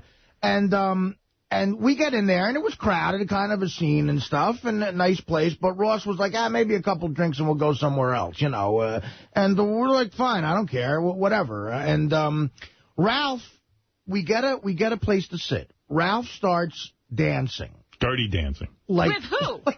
Wow, that's the key. Like a woman who looked to be about 60. Yeah. In really tight, with bad plastic surgery and tight, jeans. John, did she look real old? Yes. Yeah. Artie's being complimentary at this point. She to evaluate her. She was heavy, and that's being, kind. And this is from a guy, when you see a model walk in, he goes, her ears are small and her middle toe is too long. Yeah. He's out dancing with a chubby 60-year-old woman and appearing to love it. Yeah, no, he's totally... like that really annoying Latin music you hear at a feast, Artie was like, hey, there's a bunch of old broads here. I'm going home. So Artie decides he's going to bail on the night. It's probably about 1 o'clock in the morning at this point, or 12:30. We all decide we're going to bail on this place. We're all now the group is deciding to leave. Okay. So a couple of people, Gary included, go up to Ralph and say, hey, we're all leaving now. And they say... While he's dirty dancing? While he's dirty dancing. And Ralph says, looks at them coherently and says, look, man, don't worry. I'll catch up with you guys, or I'll just make it back to Howard's house, whatever. Well, don't worry. It was actually worse than that. At first he said, I'll be fine. But then he said, you guys go and come and pick me up on your way back. Like, that's what he wanted. Like we're his fucking taxi drivers. Yeah. And Gary goes, there is no way back, Ralph. We're going. That's it. Either you leave now... or you find your own way. Right, so he's like, fine. So, again, you get out in front of the club, and guys, some guys, like when you're with a group of guys, some guys are like, fuck them, especially if you don't know them. But Artie and John Hine get out front, and they go, wait a minute, we can't just leave Ralph here. We have to, we have to be sure. So Artie was like, you know what, the guy might be fucked up. I'm going to go in, and I am going to make sure that Ralph understands. Well, no, first Gary had a turn, then John Hine went in. He goes, Art, you're feeling guilty? I'm going to go in and ask him. So John Hine, and John is a pretty efficient guy. So you see, the evening is all about Ralph and getting him from place to place. But wait a second, wait.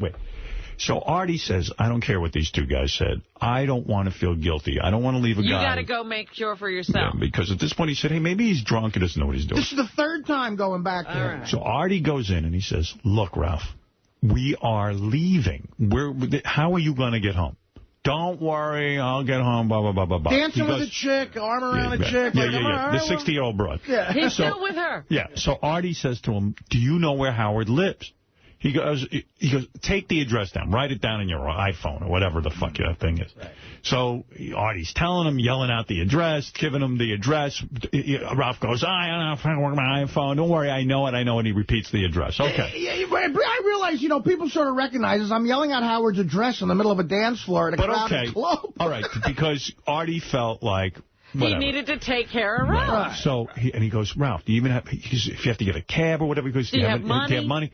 Artie hands Ralph $300 cash and says, here, take this money. I want to make sure you can get home. Now, somehow Artie, I don't have a way home. Somehow Ralph, exactly. Somehow Ralph evokes this in people. I know that he's got the world taking care of him. Most people should be like Scott the engineer. You forget that he's even there. It should be that way, but it's not. Okay.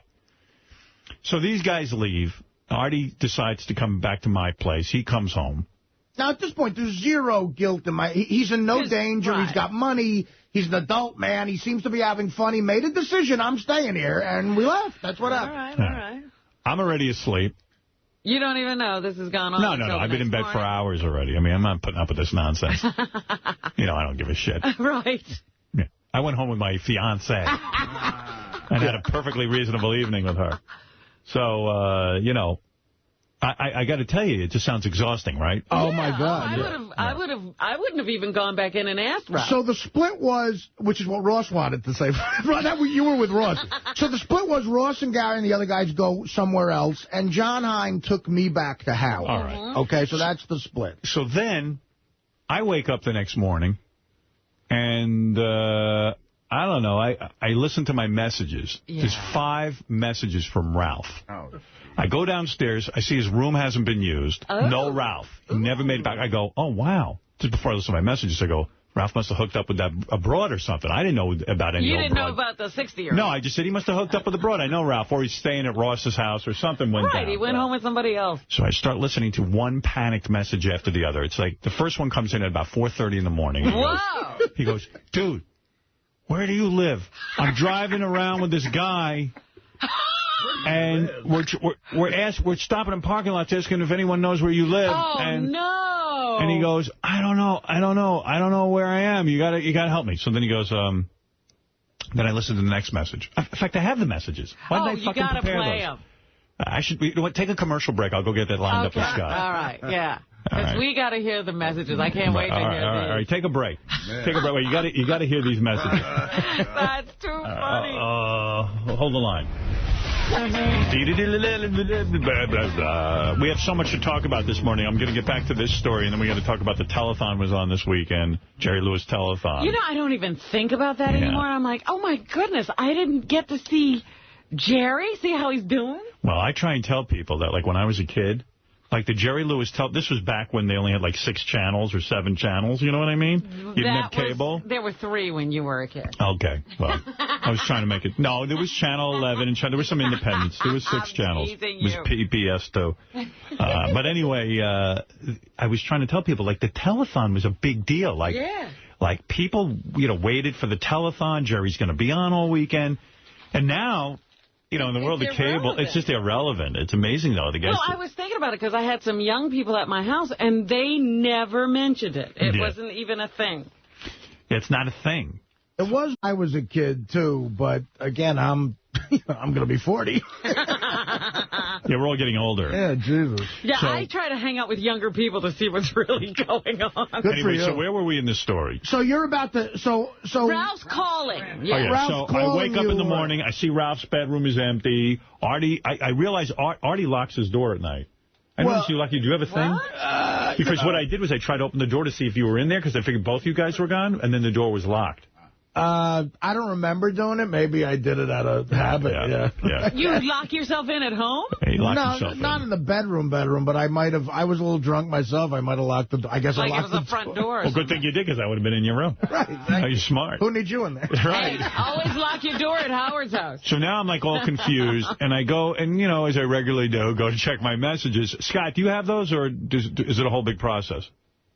I think it'll be like 2 more seconds, Howard. All right, great. Just tell me the page to go to. So, but what happened was, Howard left us at the concert. Everybody's hanging, having fun. I left Ralph with that money. Those guys left the bar, too. Ralph was dancing, having a good time. I made it home about 2 a.m. John Hein drove me home. By the way, me and John Hein got pulled over by a cop. What? Yeah, John Hein, of all people. So John doesn't even drink, right? No. He didn't get pulled over because of that. He got pulled over. We were doing 40 and a 25 down the Hamptons main drag, and he was doing me a favor, taking me to Howard's, and I felt awful. This really cute chick.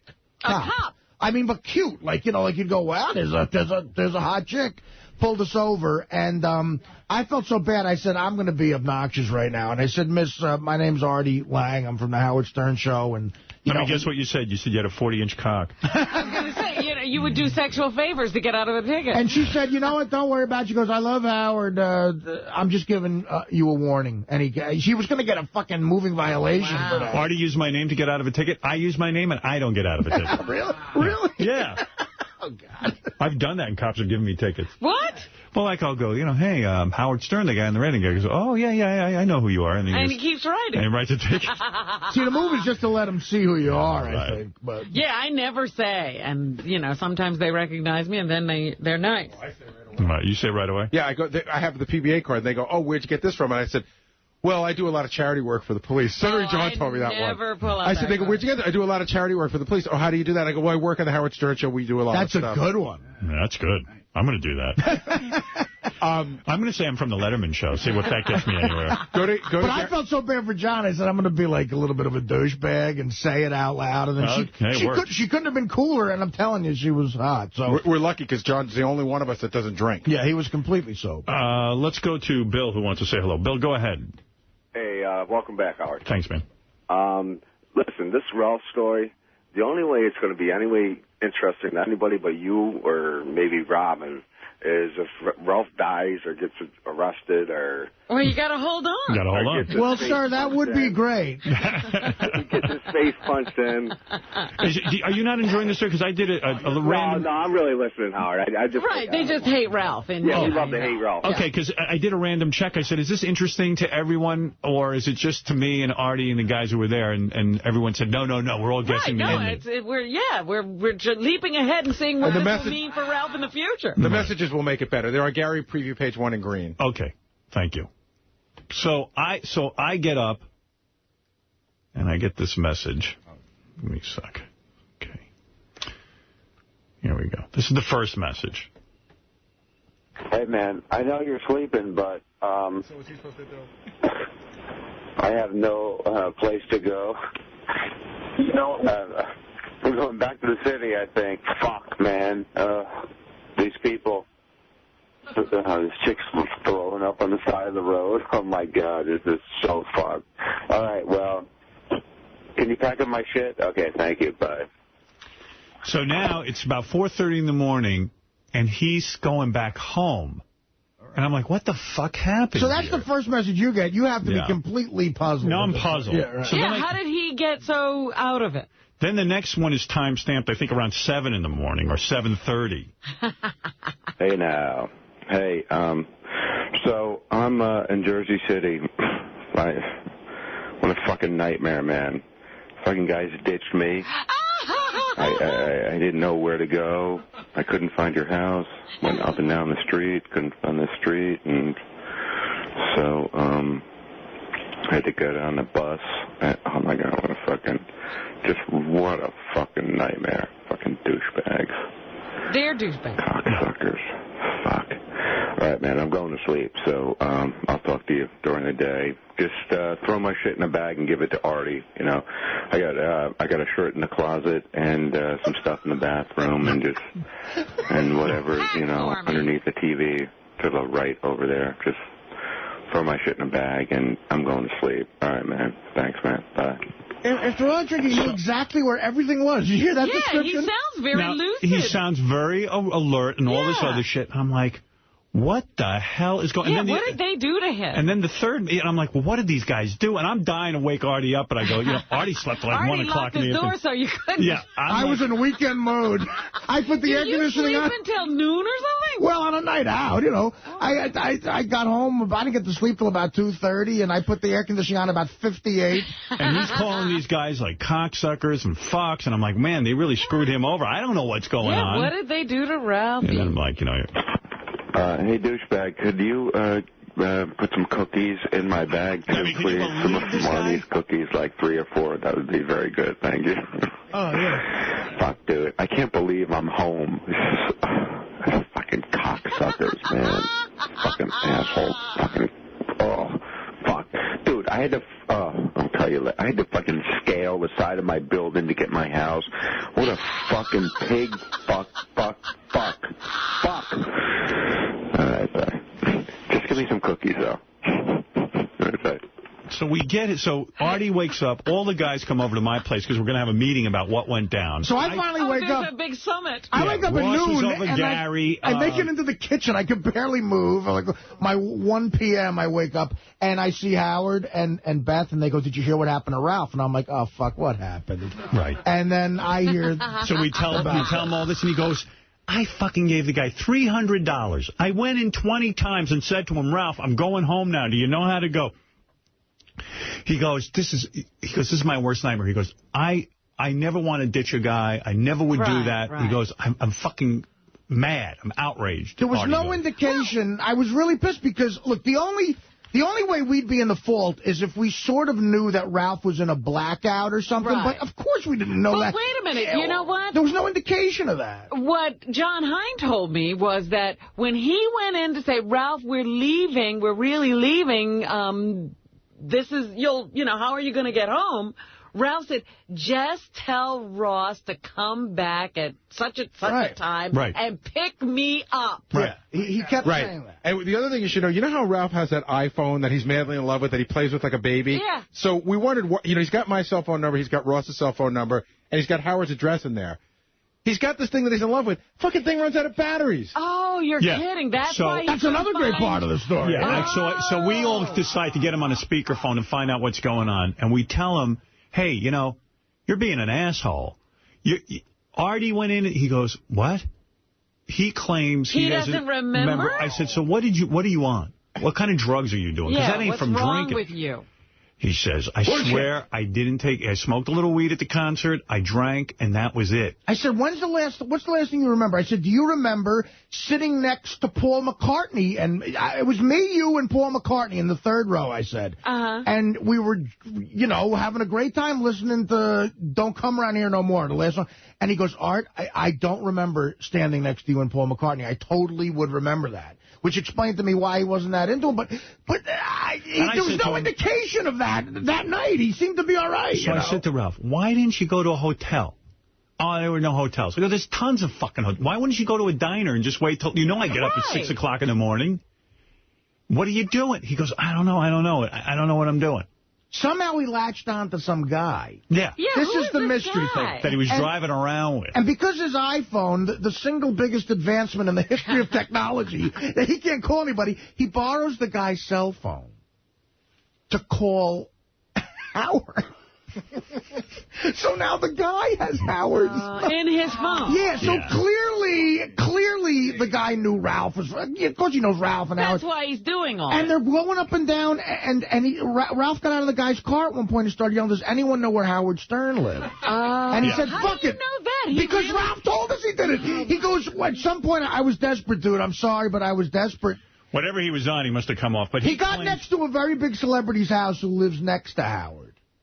That was like a landmark. There's another sort of very big celebrity there, and as there are all over the place. And so he knew that was close by, and we're like, well, then you couldn't get it it's only like a little ways further. He's like, no, I couldn't do it. I was yelling at Howard's name. I called him from this guy's cell phone. We go, who was the guy? How did you leave the guy? He's like, I have no idea what happened. Somehow I got on the jitney, the bus, back to the fucking city. We don't believe any that we were like, what jitney did you get at, 4:30 in the morning? But he's back in Jersey City. He did had get back. to be on a jitney, But right? he found a guy that was willing to take him from the club to around the neighborhood of your house, drive him up and down the road, and then take him back to a place where the guy knew there was a bus Ralph could get. Yeah, instantaneously, he's supposedly stumbling blackout drunk. He finds a guy he also tried to get into a hotel. He goes, the hotel had no vacancy. So he finds that information out. He makes it somewhat back to Howard's house, makes phone calls, figures out his cell phone's dead, gets to the fucking bus stop. I couldn't do that coherent. But he's a train wreck. Yeah. I mean, it's like... So, and then I said, Ralph, do you remember? He goes, by the way, did someone give me money? I have a stack of hundreds. And I said, Ralph, I gave you $300. I said, you don't remember that? I put it right in front of your face. I go, dude, this is money for you to get home. He goes... yeah, he goes, actually, thanks for doing that. I didn't have a lot of money on me. Yeah, but meanwhile, here's the kicker to that part of the story. So he knew that I gave him the money, and I said, yeah, Ralph, that was me. And he goes, oh, thanks, that was nice of you. So. Well, no, he said he didn't remember you gave him $300. Right. I said to him, do you remember Artie giving you $300? He goes, oh, is that how I had a pocket full of money? Right, then we found that out on the phone. He said, oh, thanks. Yeah. But did he say on the phone that he was going to give you the money back?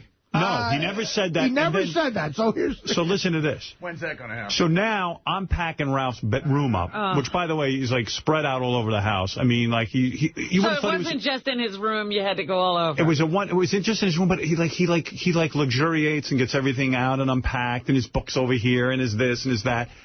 It's like he was there for 1 hour. You know what I mean? Right. He was just there for an overnight visit. And he really did leave a lit cigar on like a teak bar. No, it actually wasn't lit. It was out. But it was out. So Howard and Beth picked up for him, packed for him, went got a shirt out of a closet, figures out where his other shit is, and put these great homemade cookies they had, packed them up and put them in the bag. You actually responded to the cookie request. Yeah, he actually gave him cookies. So we pack up his bag, and I go, now Artie's got to schlep Ralph's bag. Real neatly. A packed up fucking bag waiting for me to take it back to Ralph. So after all this, Artie decides that he'll make it easy for Ralph, because Artie got a car to take him from the helipad to his house.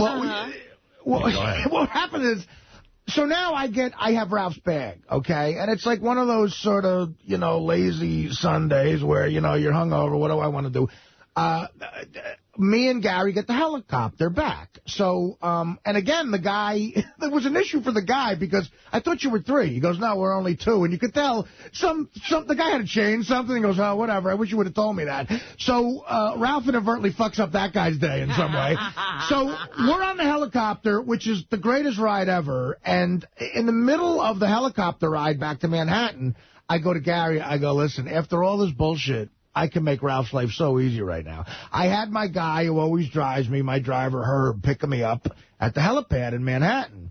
And I said, he actually doesn't live that far from Ralph. Right. I could just tell the guy I'll give the guy Ralph's number, and I'll give Ralph his number on his answer machine.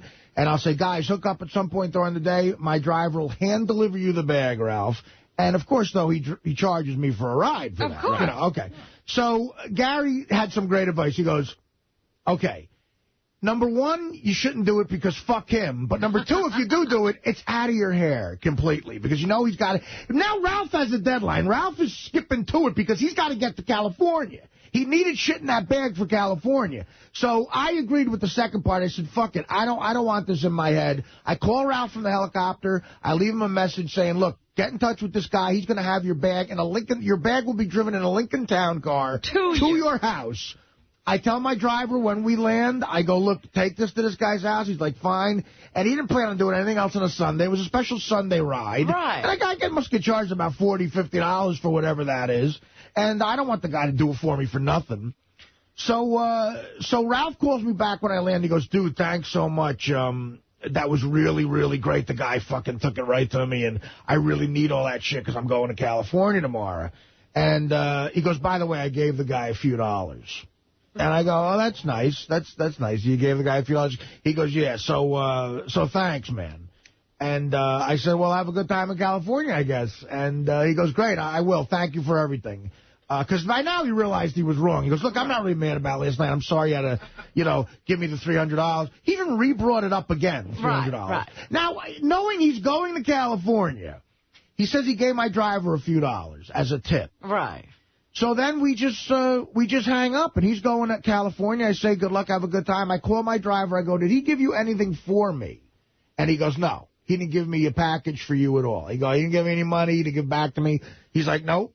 And I go, what did he tip you? And he goes, not much. He goes, like under $10, so just a few dollars. And, I don't know the exact number, but Ralph might dispute that. I got to check from my guy. But the point is, now, am I right in assuming this is Ralph's mindset? Because this is what pisses me off. He's going to California. He doesn't have a lot of money on him. He figures, unless Artie brings it up, I'm not giving him back the $300. I got $300 cash on me. I'm taking this to L.A. Absolutely. And fuck it. Yeah. You gave it to him, Artie. Why would you want it back? You gave him the money. Artie's fuming mad because, and rightly so. Oh, absolutely. That, dude, where's my $300 back? Right. I gave it to you. He did that out of the goodness of his heart because he cared about Ralph, and Ralph is taking it. I wouldn't even say, even if he said to me, look, I needed it, I used... What's the jitney? $50? Say it's $100. Right. So he would have said, look, I'm low on cash. Here's the balance of the $300. But, and again, I'll give Ralph a chance to explain himself. But I started to overthink it, and I really got fucking mad. I said his mindset was totally that. Artie's not bringing this up. So I'm not going to bring it up. Right. I'm going to L.A. I got an extra $300. Fuck it. I'm keeping it. After his bag got hand-delivered, Ralph cost me $350. Yeah. On top of whatever, the helicopter would have been. And not until... He didn't thank me for the helicopter, by the way, until he made this really cheap fat joke at lunch. We were all having lunch, and he makes this, dumb fat joke. That I was sort of pissed. I was aggravated by it, and I don't care about fat jokes, obviously, but something about it rubbed me the wrong way, and Ralph could see I was pissed, and then he went, oh, by the way, Art, thanks for the helicopter. That was really nice. Yeah. And, you know, so, again, it's like, I don't know. I just, it's that sense of entitlement with money. And it's not about the money, of course, but just, he's going to claim I forgot, Art. I forgot, or... Of course I was going to pay you back. Is there any way I let him on in thinking you don't have to pay me that money? No. I don't think I said that to him. No. And, in fact, I want to ask you guys a question, because Ralph got mad at me on a wrap-up show a couple of weeks ago. He said that I'm the one who started this rumor, a fact about him that's wrong, that he has a sense of entitlement. But doesn't everything in that story show... He feels he has a right to be on the helicopter, a right to have his bag delivered with cookies, by the way. Everybody but Ralph knows that he has a sense of entitlement. But how do you not know? He wouldn't even recognize it because he's so entitled. How does he not remember the whole night?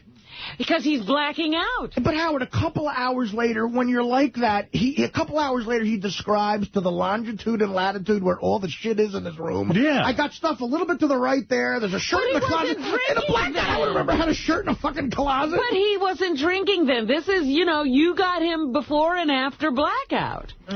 Speaking of blackouts, though, is Isaac here or is he on his honeymoon? I don't know. Isaac got married on Sunday. Well, Isaac's one of our guys who works on Howard TV. Great guy. What did you say? He's on his honeymoon. Oh, too bad. Because... What? After all that, tell him about how Ralph inappropriate, I'm going to be the... Here's a story about me being the most inappropriate. Artie accepted the invitation. I had RSVP'd that I wasn't coming. Right. Although I did send Isaac a gift, which he'll probably get when he gets back. But anyway, Artie was going to the wedding. Yeah. So what happened? You know, again, Isaac invited me to the wedding.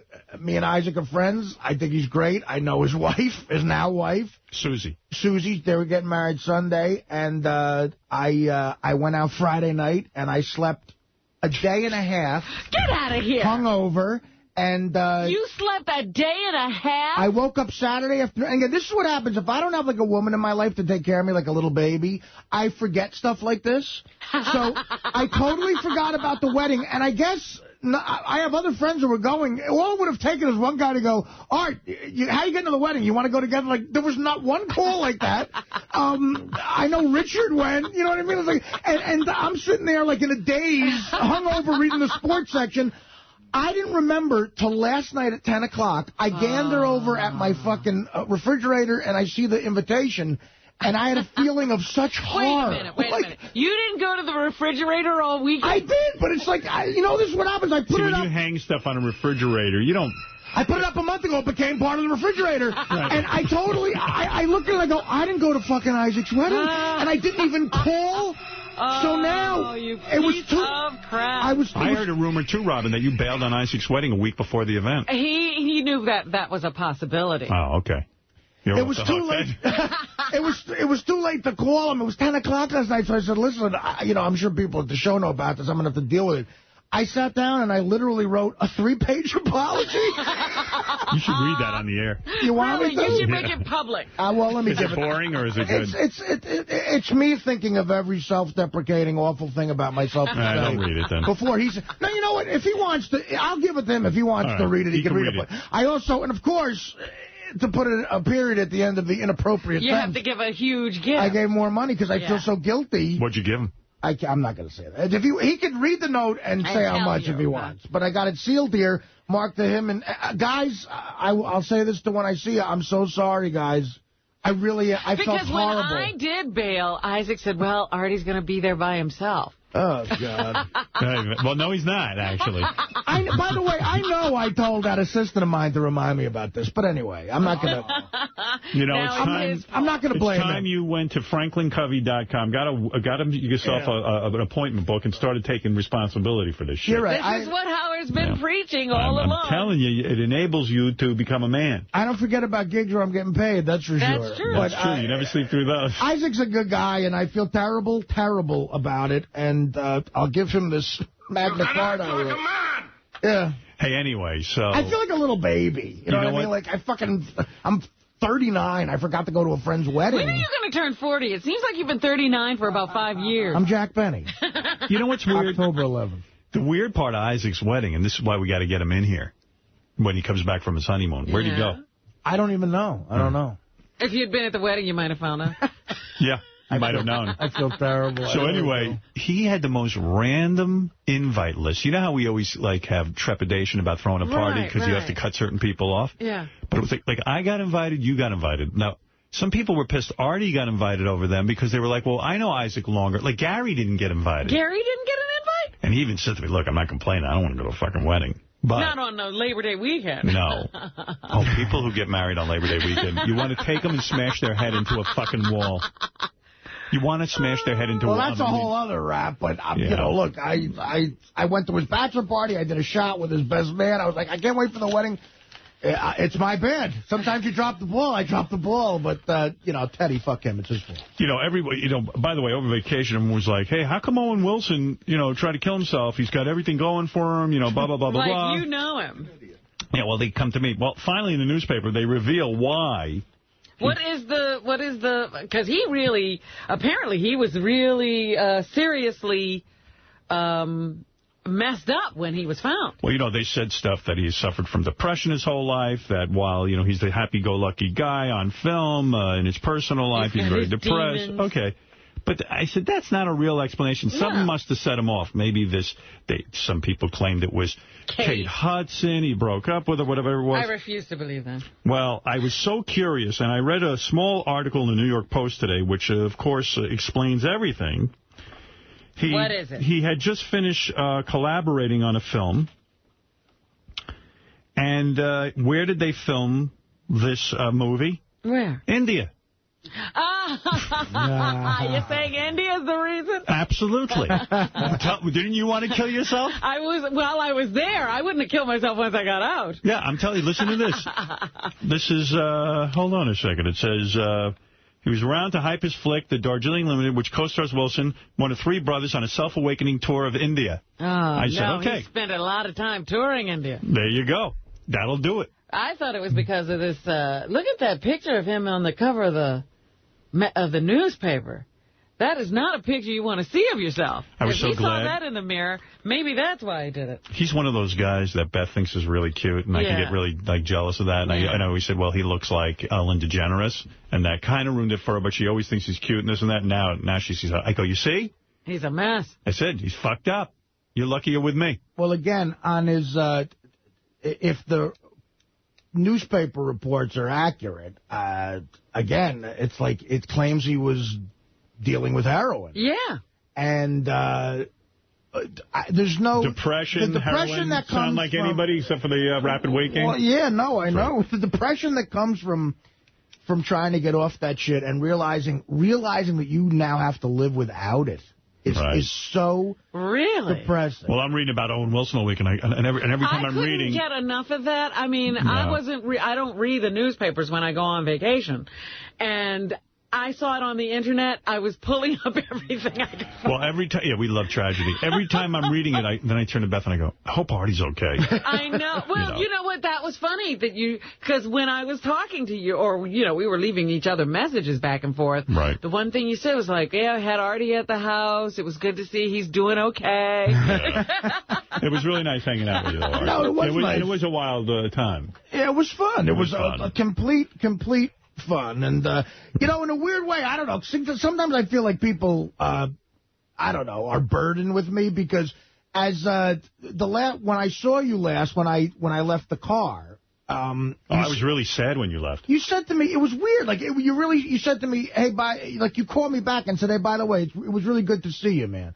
And I said, oh, thanks. You know, it was weird. I don't know. Like, I got really depressed when you left. Why is that? Same thing happened when Jimmy left. Yeah, I was going to say, that sounds like when Jimmy Kimmel was leaving the house. I really like Artie a lot, and I was sad to see you go. I would have liked to spend more time with you. Oh, wow. It was touching, actually. Yeah, I mean, we weren't talking about you, and he just sort of was telling me, yeah, Artie was just here, and that was great. I was really glad, you know, we had a great time, and it was good to see him. He's okay. Right. Okay. I would have been thrilled if you stayed longer. I mean, I was like, wow, he's just a good dude to hang with, you know. He's not a pain in the ass. Well, that's sweet, but Ralph, you still hang with Ralph, though.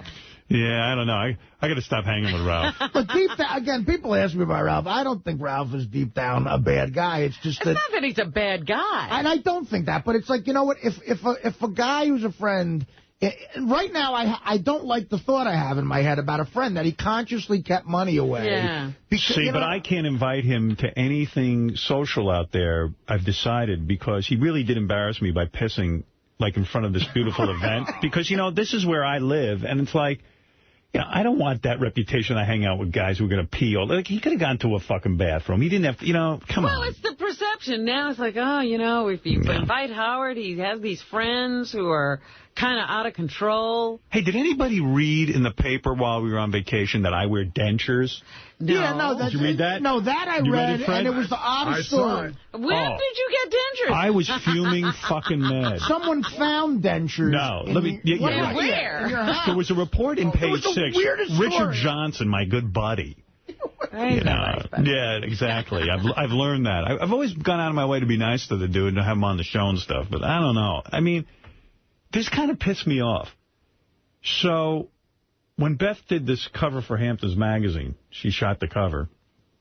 She did it over our house, which I'm not thrilled about. I don't really like having that go down, but she said... Well, look at what happened. Exactly. It was just a photographer and 2 assistants, you know. So, and they stayed outside and all this stuff. But, you know, so there's this report in the paper that during the shooting of Beth's cover, one of the dudes there had to use, or one of the 3 people, had to use the bathroom and wandered into my, like the master bathroom. How did they wander there? I know. And they saw my dentures sitting out. Now, first of all... Well, let me see. You got a good set. Yeah, I got a real good set. I said, first of all, I don't wear dentures, number one. What I do have sitting out on my bathroom counter is a box of, what's it called? Efferdent.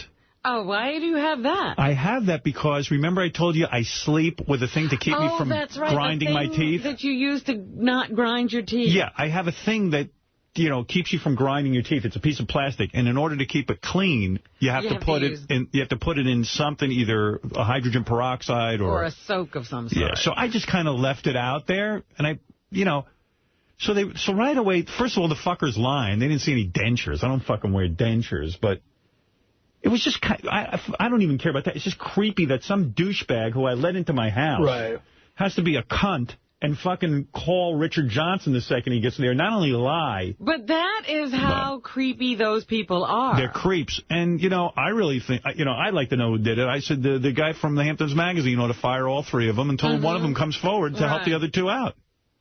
And I read that in page 6. To me, it was such a ridiculous story that I said, my God, I know a really famous guy, because you got to be famous to have that reported. Right, yeah. This like they're trying to news that you might have dentures. I mean, Richard has written more fake stories about me. Yeah. But he'll take the information from anybody, too. From anyone. And then he'll go, well, we call you. You could deny it. And I'm like, no, I don't fucking, that's not my job. Get this shit straight. I must say that the few times I've been in page 6, normally they're not like gossip items because, you know, whatever, I'm not that big of a deal, but they'll quote me from a roast or something, and it's kind of fun for me to get in page 6. There's been 2 times when it's been a pure gossip item, and both times they were completely wrong. Well, how about I bought a stripper from Scores a car, and then I said to Richard, produce your show. She goes, I won't do that. I go, okay, what car? Where's the car? Produce the car. Produce the girl. Produce something. Anything. Produce something. And a guy like me, I laughed it off because, you know, it's sort of fun to see myself in page 6. It was after a gig in Atlantic City. It said I drunkenly got up on stage and sang with a band. My mother was with me that night after the gig. And I'm like, Ma, do you remember me singing with a band? No. I mean, come on. That's funny. Drinking, yeah, but singing with a band. I mean, come on. That's crazy. Well, I tell you, man, I blew my stack. I was really bummed. Plus, it's easily explained. I mean, you have elderly people in your life that may stay with you with time. I mean, you know, what the fuck? Yeah, all they saw was Efferdent. They didn't see an actual, she said a dentures. Yeah, and I have a real problem being painted as old. Maybe I am old, but I don't think of myself that way. I think of myself as very youthful and spry, even though I'm sitting here with a fucking prostate condition. And I don't know any 20-year-olds who have that. Oh, man. Gary tells me he gets it all the time, too. Yeah, Gary used to complain about that. So he still gets it? Yeah, and according to Gary's urologist, he says it's from stress. Is that right? Yeah, but I don't know, man. What are you stressed out about? Oh, maybe my psychiatrist has been away. You know I'm a fucking mental patient. Is it August? Yeah. Yeah, maybe that's it. Maybe I need, maybe that's more of a stress release than I know. You didn't know you Because I've been angry about a bunch of shit. Yeah. Yeah, real angry. So maybe that's it. I don't know, man, but I'm going right to the doctor after this fucking show. Do you get nervous when you hear it's that time of year? I didn't think I did, but I guess I do. You say you're not even in touch with that. No, I'm not in touch with anything. I'm really not. I'm completely out of touch with my own emotions. You're in touch with your love for Artie. Yeah, I actually had tears in my eyes when he left. It was bizarre.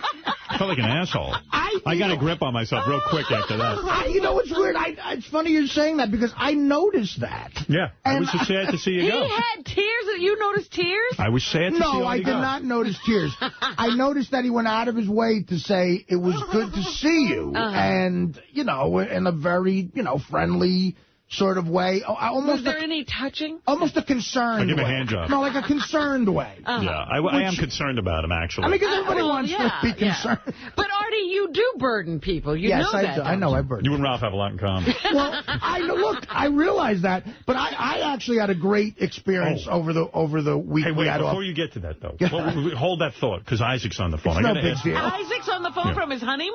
Hey, Isaac. Hey, what's up, guys? Hey, congratulations, by the way, to you and Sue. Thanks so much. Yeah. Thanks for the notice. Howard sent me early, nice to know it was very heartfelt. Yes, and I will actually have a gift for you. But I have a gift for you, too. There you go. Okay.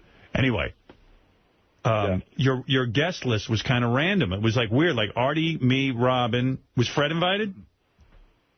Were you invited? I wasn't invited, no. No. There's a lot of things, you know how hard it is to put together a party that has a limited number of seats. It's not easy. But, why Richard and, Ronnie the limo driver over Gary? Okay, I'll tell you why. Because I went out to Richard's house to shoot Weekend at the Christie's, and I bonded with Richard. And I've been friends with Richard since the day he arrived at K-Rock. I was close to Richard. Why Ronnie? Because I used to do the hallway camera, and I had, spent a lot of time with Ronnie. And even though Ronnie breaks my balls constantly, probably more than anybody at the show, Ronnie's always doing it with a smile. So the way I gauged it was I couldn't invite everyone from the show. There were people that I wanted to invite that I couldn't invite because of numbers and because of, you have to let your parents and you have to let your bride invite people. And I kind of thought of it as, when I look out into that crowd, who are the faces that I really, really want to see? And you don't want to see Gary's face. No. You didn't want to see Gary or Fred. I like Gary, but I don't have that closeness with Gary that I have with some other people on the show. Yeah, I don't blame you about Fred, too. I understand that. I was upset. When I get married, I don't want to look out and see Fred. You don't want to look out and see Fred? No. Consider me a no. I love Fred. I just don't know. I just don't have a closenness. I had to. No one has a closeness to Fred. I got one for him, Howard. Wow. Hey, Isaac. Congratulations on. Believe me, I'm not that pissed. But there's a guy out there that seems a little upset that I thought that Isaac was really good friends with. Who? Will. Isaac and Will are pretty friendly. So how do you pick Richard, say, over Will? Like I said, I actually had a B list, and I told Will that he was on my B list. He's B list. Well, just so you don't feel bad, you're on the B list. Well, at least he was on a list. That's right. No, he was on a B list, and our list got really big because I apparently have a lot of cousins that I don't know about. Why would Artie be on your list, though? Are you close to Artie? I thought I was. Yeah, me and Isaac are very friendly. And, dude, again, I don't know if you heard before, but I have no excuse. Without a broad in my life to take care of me like a little fucking fat baby, I went out Friday night. I slept all day Saturday and Sunday. Last night at 10 o'clock, I looked at my refrigerator at your invitation, man, and I became horrified.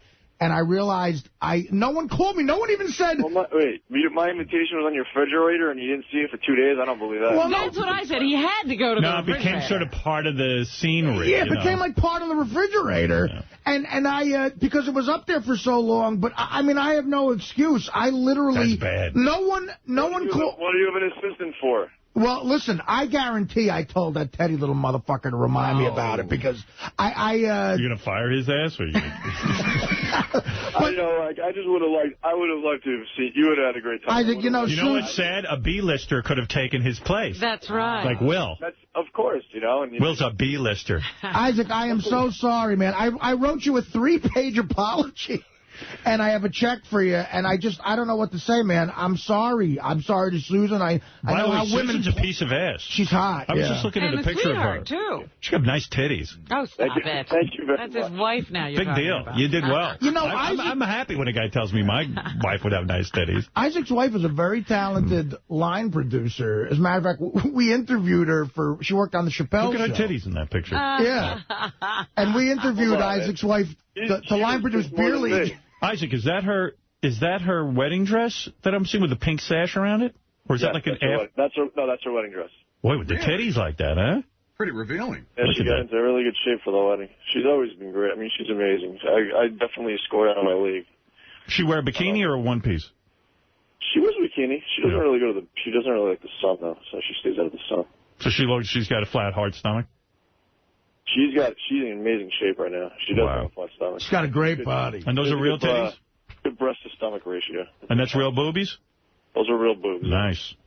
She's got a nice face, she was really, I mean, I think one of the first things that she said to me, she looked out and she goes, Artie's not here. Oh, God. I was like, yeah. And I was like, well, you know, let's give him a little time, you know, maybe he's late, but... I assume you were at the wedding, right? Yeah, I was at the wedding. I had a great time. Yeah, I'm just saying for the audience. Yes. We set a chair for Artie, you know, in his seat. We put a Jack in water and put his name there. I mean, you know why I have no shoes? Because even, of course, the baby that I am, I was late in RSVPing about whether I was going to bring a guest, so it went out of the way like, Isaac had to extend it a few days. Artie, you bringing a guest? And I made sure I said, no, I'm gonna come solo. And that's when I know. There's your chair. And that's when I know I told Teddy, look, man, you got to remind me about that, too. And I guarantee, motherfucker. I told Isaac 3 weeks ago. I don't know, man.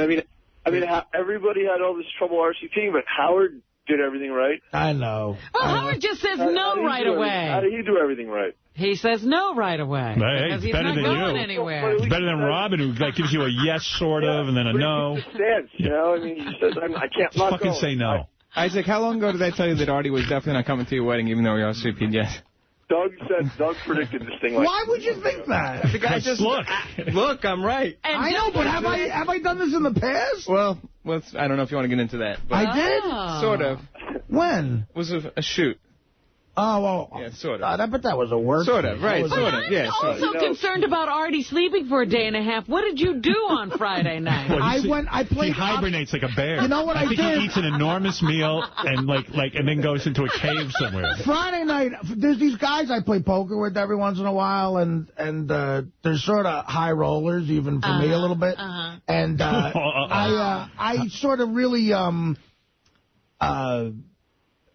there's guys I've known for years, but I sort of really got to, get in the right mood to play poker with these guys. Which means? And, means he gets wasted. We played a big game of poker, and I got home at 7 a.m., and I explained this in my note.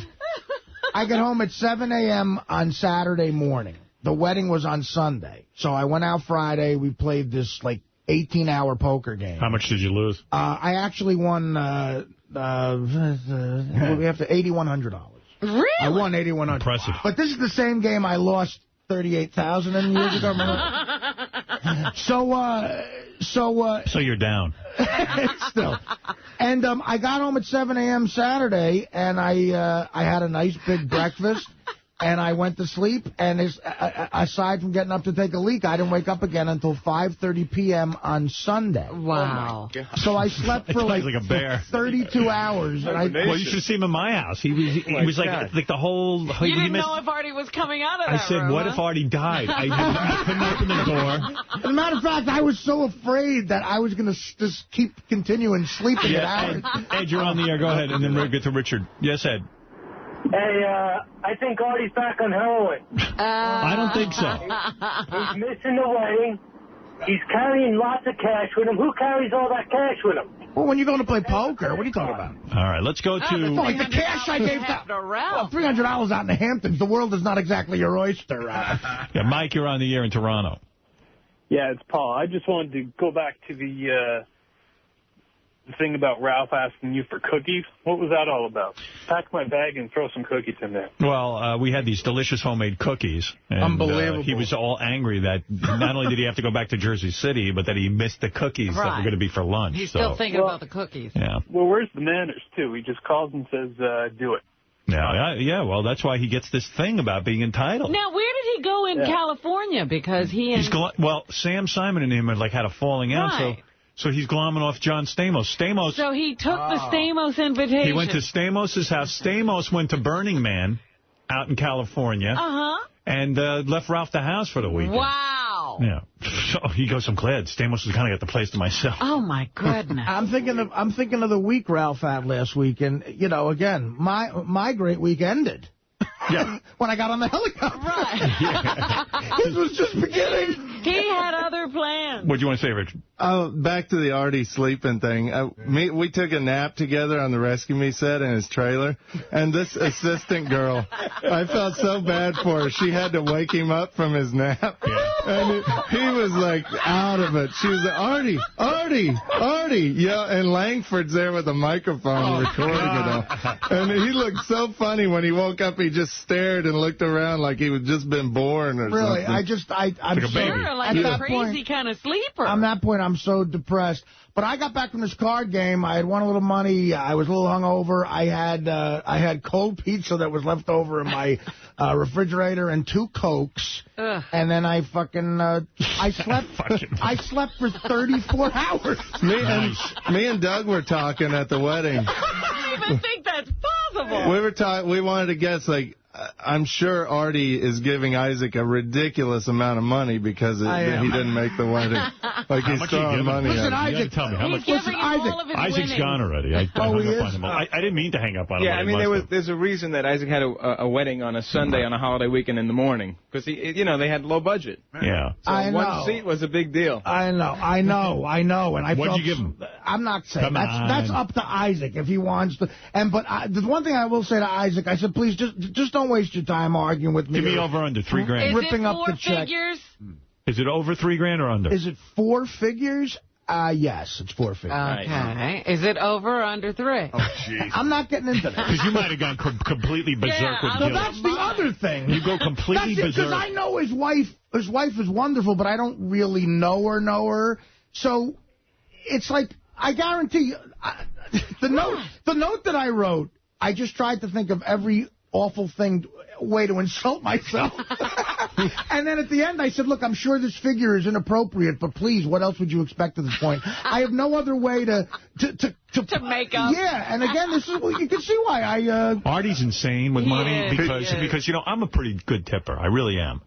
And this guy, we go to a concert, and they had a bartender there, and he says to the guy, not even a bartender, like a guy serving drinks. Right. And he just says to the guy, you could tip him $50. And then, he gives... I was going to ask But those guys do pay attention for the rest of the night. I want to make sure I never without a drink. And I'm he's got a problem. Yeah, I was going to ask you, Artie, because I noticed it. I got to say, you are the most amazing tipper I've ever seen. I watched you the whole weekend. He goes to the helipad, for example.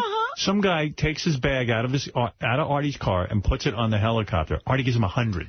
It was that was like a 10-foot walk. That guy brought it into the thing. It was like a 10-foot walk. $100? Who's Jackie Gleason? Again, and the thing is, it's not out of kindness. It's out of insane insecurity, which is why. Are you afraid that guy's going to talk bad about you? No, I don't know what it's. No, because I tip with money I didn't have before I had money. I would overtip. I thought you were just too lazy to get change of $100, so you just give everyone $100. Yeah, maybe that has happened before. That has without question happened before. It's like, I don't want to. I'm like, just take it. I don't know. I mean, but, even handing Ralph $300, it doesn't take $300 to get back to Well, I wanted to make sure, look, there's no way this fucking guy cannot get back. It was very nice of you. But, I heard you guys had a bet whether or not Ralph was going to pay me back. Was that true? I don't know. I did. I said we did.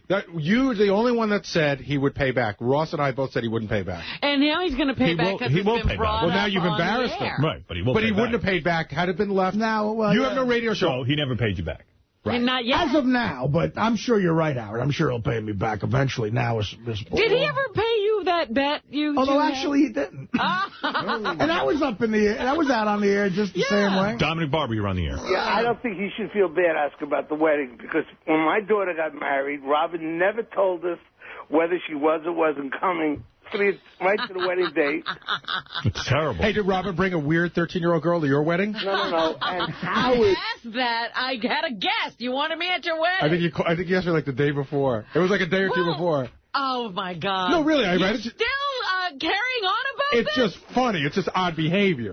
It's odd behavior. This is why weddings, I'm telling you. I hate you, and now I'm sorry I ever came to your wedding. I loved having it at the wedding, but more than a few people. Like, that was at the time where your sexuality was in question. Right, I have a 13-year-old girl. And it was like, what's with Robin and the 13-year-old girl at the wedding? Yeah, but you assumed she was also a pedophile? Yeah, I have a 13-year-old People just thought it was weird. I always suspected you were a pedophile. Howard, did you think it was weird? Seriously. People thought I don't remember. I don't, but Dominic, I think Dominic's thing is very, very relevant. That's not right, Robin. But Howard, do you remember how I was on the fence the whole time. Not to RSVP is wrong. I was on the do you fence. remember how you got out of my daughter's wedding? It was incredible. I think he had RSVP'd, yes. No. I left the country. What did I do? He made believe you went to Europe. I actually was in Europe. Yeah. Right. He was promoting a film. Allison came. And you talk about guys who were overly generous, too. I tried to pay, remember Dominic got me fitted for that suit. I'm trying to pay him back. He refuses to take the money. He ripped up the check. I don't want money. Give me my wedding present back, Gary. Oh. Did you go on your date with Jimmy Florentine over vacation yet? Oh, wow. I forgot about that. No? No. I am no longer single. And by the way, Robin canceled on Gary's dinner party an hour before. So, you know. Do we have to? And I was sick. I wish to God, I swear to God, I'm sure Robin was sick, but I wish I would have had tape, because it was definitely one of those voices that was getting raspier as as it went on. I guarantee you Robin wasn't sick. I was sick. Why would I? You had a tickle in your throat. No, it wasn't. It was much more than a tickle. You know what I worry about? Women especially take weddings so seriously, and I've fucked up in the past with shit and like I gave Dominic's daughter a wonderful present. Very nice. Very generous. So did Howard. Yes. No, you both gave great presents. All right, thanks, Dominic. Let me move on, because Lisa G's got it. What was it, Doug? Oh, no, just one more thing about the wedding. When a hillbilly tries to dress himself up in a tuxedo, it was so funny. Richard was so clueless with what he was wearing. You know those, like a handkerchief that you wear, like you're supposed to have a nice handkerchief? So Richard had it, and I was like, that looks too pocket perfect. Square. Yeah. Yeah, so I lifted it. It was so attached? I pulled it out. It's attached to the cardboard with the price tag on it still. And then he had like, he couldn't button his shirt, so the button's unbuttoned on the top button with a black T-shirt underneath sticking out. Well, look at where this guy comes from. I was listening to his dad. It's so funny watching him trying to... Well, I was going to... Wait, I got to play this, because this is where Richard grew up. Here's Richard's dad calling him. I love your dad, and I love when he goes, this is your dad. Hey, Richard. This is your dad. Just got to make sure I know.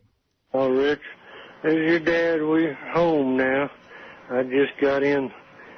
We was in town. I just got home, and the dumb chicken had babies in the chicken house, and the other chickens were being mean to them, so put them outside, and then the roosters started chasing them, so I had to catch old hen and the babies and put them up. So we're in now, so give us a call sometime. We'll be down your sister's tomorrow babysitting. So we'll talk to you later. Bye. Boy, a wild time So at the... if the guy makes a fashion faux pas, you can understand. Yeah, but Howard... I take it back. You look terrific. You were doing a bit. You know that you can't have the box and the receipt on the fucking handkerchief. No, I had it inside my pocket where you couldn't see most of the time. Doug just pulled it out. You never took it off? No. If you can't see it, why take it off? Got a point there. There's Richard. But I got to say, Howard, I got to give you a compliment. Like, you Jewish people know how to throw a wedding. Huh? It was a blast. Think all Jews? Yeah. Think all Jews know how to do it? Oh, man. Like, I got to thank... I've been to a couple of shitty Jewish weddings. I got to thank Isaac and Susie, because it was a lot of fun. They lifted them up on the chairs, and everybody was dancing, and the booze was flowing. It was a lot of fun. Richard's like, why are they lifting the Jews up in the air? It's symbolic of getting away in the Holocaust. Richard's like, where's the rope? You say everything's amazing, though, so... No, I had a great time. It was a morning wedding wedding, he was drunk off his ass by like 12:30. Bill, you're on the air in Harrisburg. Hey, Howard, how are you? Free booze. First-time caller, long-time listener. I was actually wondering if Isaac would ask Artie to read the letter over there. Oh, Artie will read it on the air. Do you want to hear it? Yeah, right now. Yeah, let's hear your letter. He said he would let Isaac do that. That's No, Isaac will reveal the amount. No, he said Isaac could read the letter if he wanted. Okay, listen. No, I put the kill on reading Isaac's letter because I just thought it would be real long, but maybe it'd be funny. It's three. It's going to be hilarious. Let's hear it. Come on, read it. I'm not. There's no way I'm telling you what the check is for. All right, well, then just leave out the dollar amount. Just leave out the dollar amount and read the letter. Let's go blank. You want Isaac back on the phone to hear it? Nah. Yeah, he should hear his apology in person. Well, I mean, again, I wrote this at the height of feeling so... I might have had like as soon as you... I know, it's awesome radio. Definitely. I might have had a whiskey. I'm feeling Fred's piano music coming on, the height too. of self-hatred is Let's what hear I your wrote. letter. Go ahead. Isaac and Susan. It's already funny. It's already great. Isaac and Susan. Friday night I went out drinking. I got home at 7 a.m. Saturday morning, September 1st. Here's the chronology. I passed out, and when I woke up, it was Sunday at 5:30 p.m. What an incredible life story. It is now Monday. Your mom should frame this one. Yeah. It is now Monday, September 3rd at 10 p.m., and it wasn't until 15 minutes ago that I realized in horror I missed your wedding. Isaac and Susan, I am a drunk. Yeah. Well, listen, words can't express how sorry I am. I consider you guys great friends, and I'm a wreck about it. I offer nothing that can be even barely recognized as an explanation, except to say that I am a mess.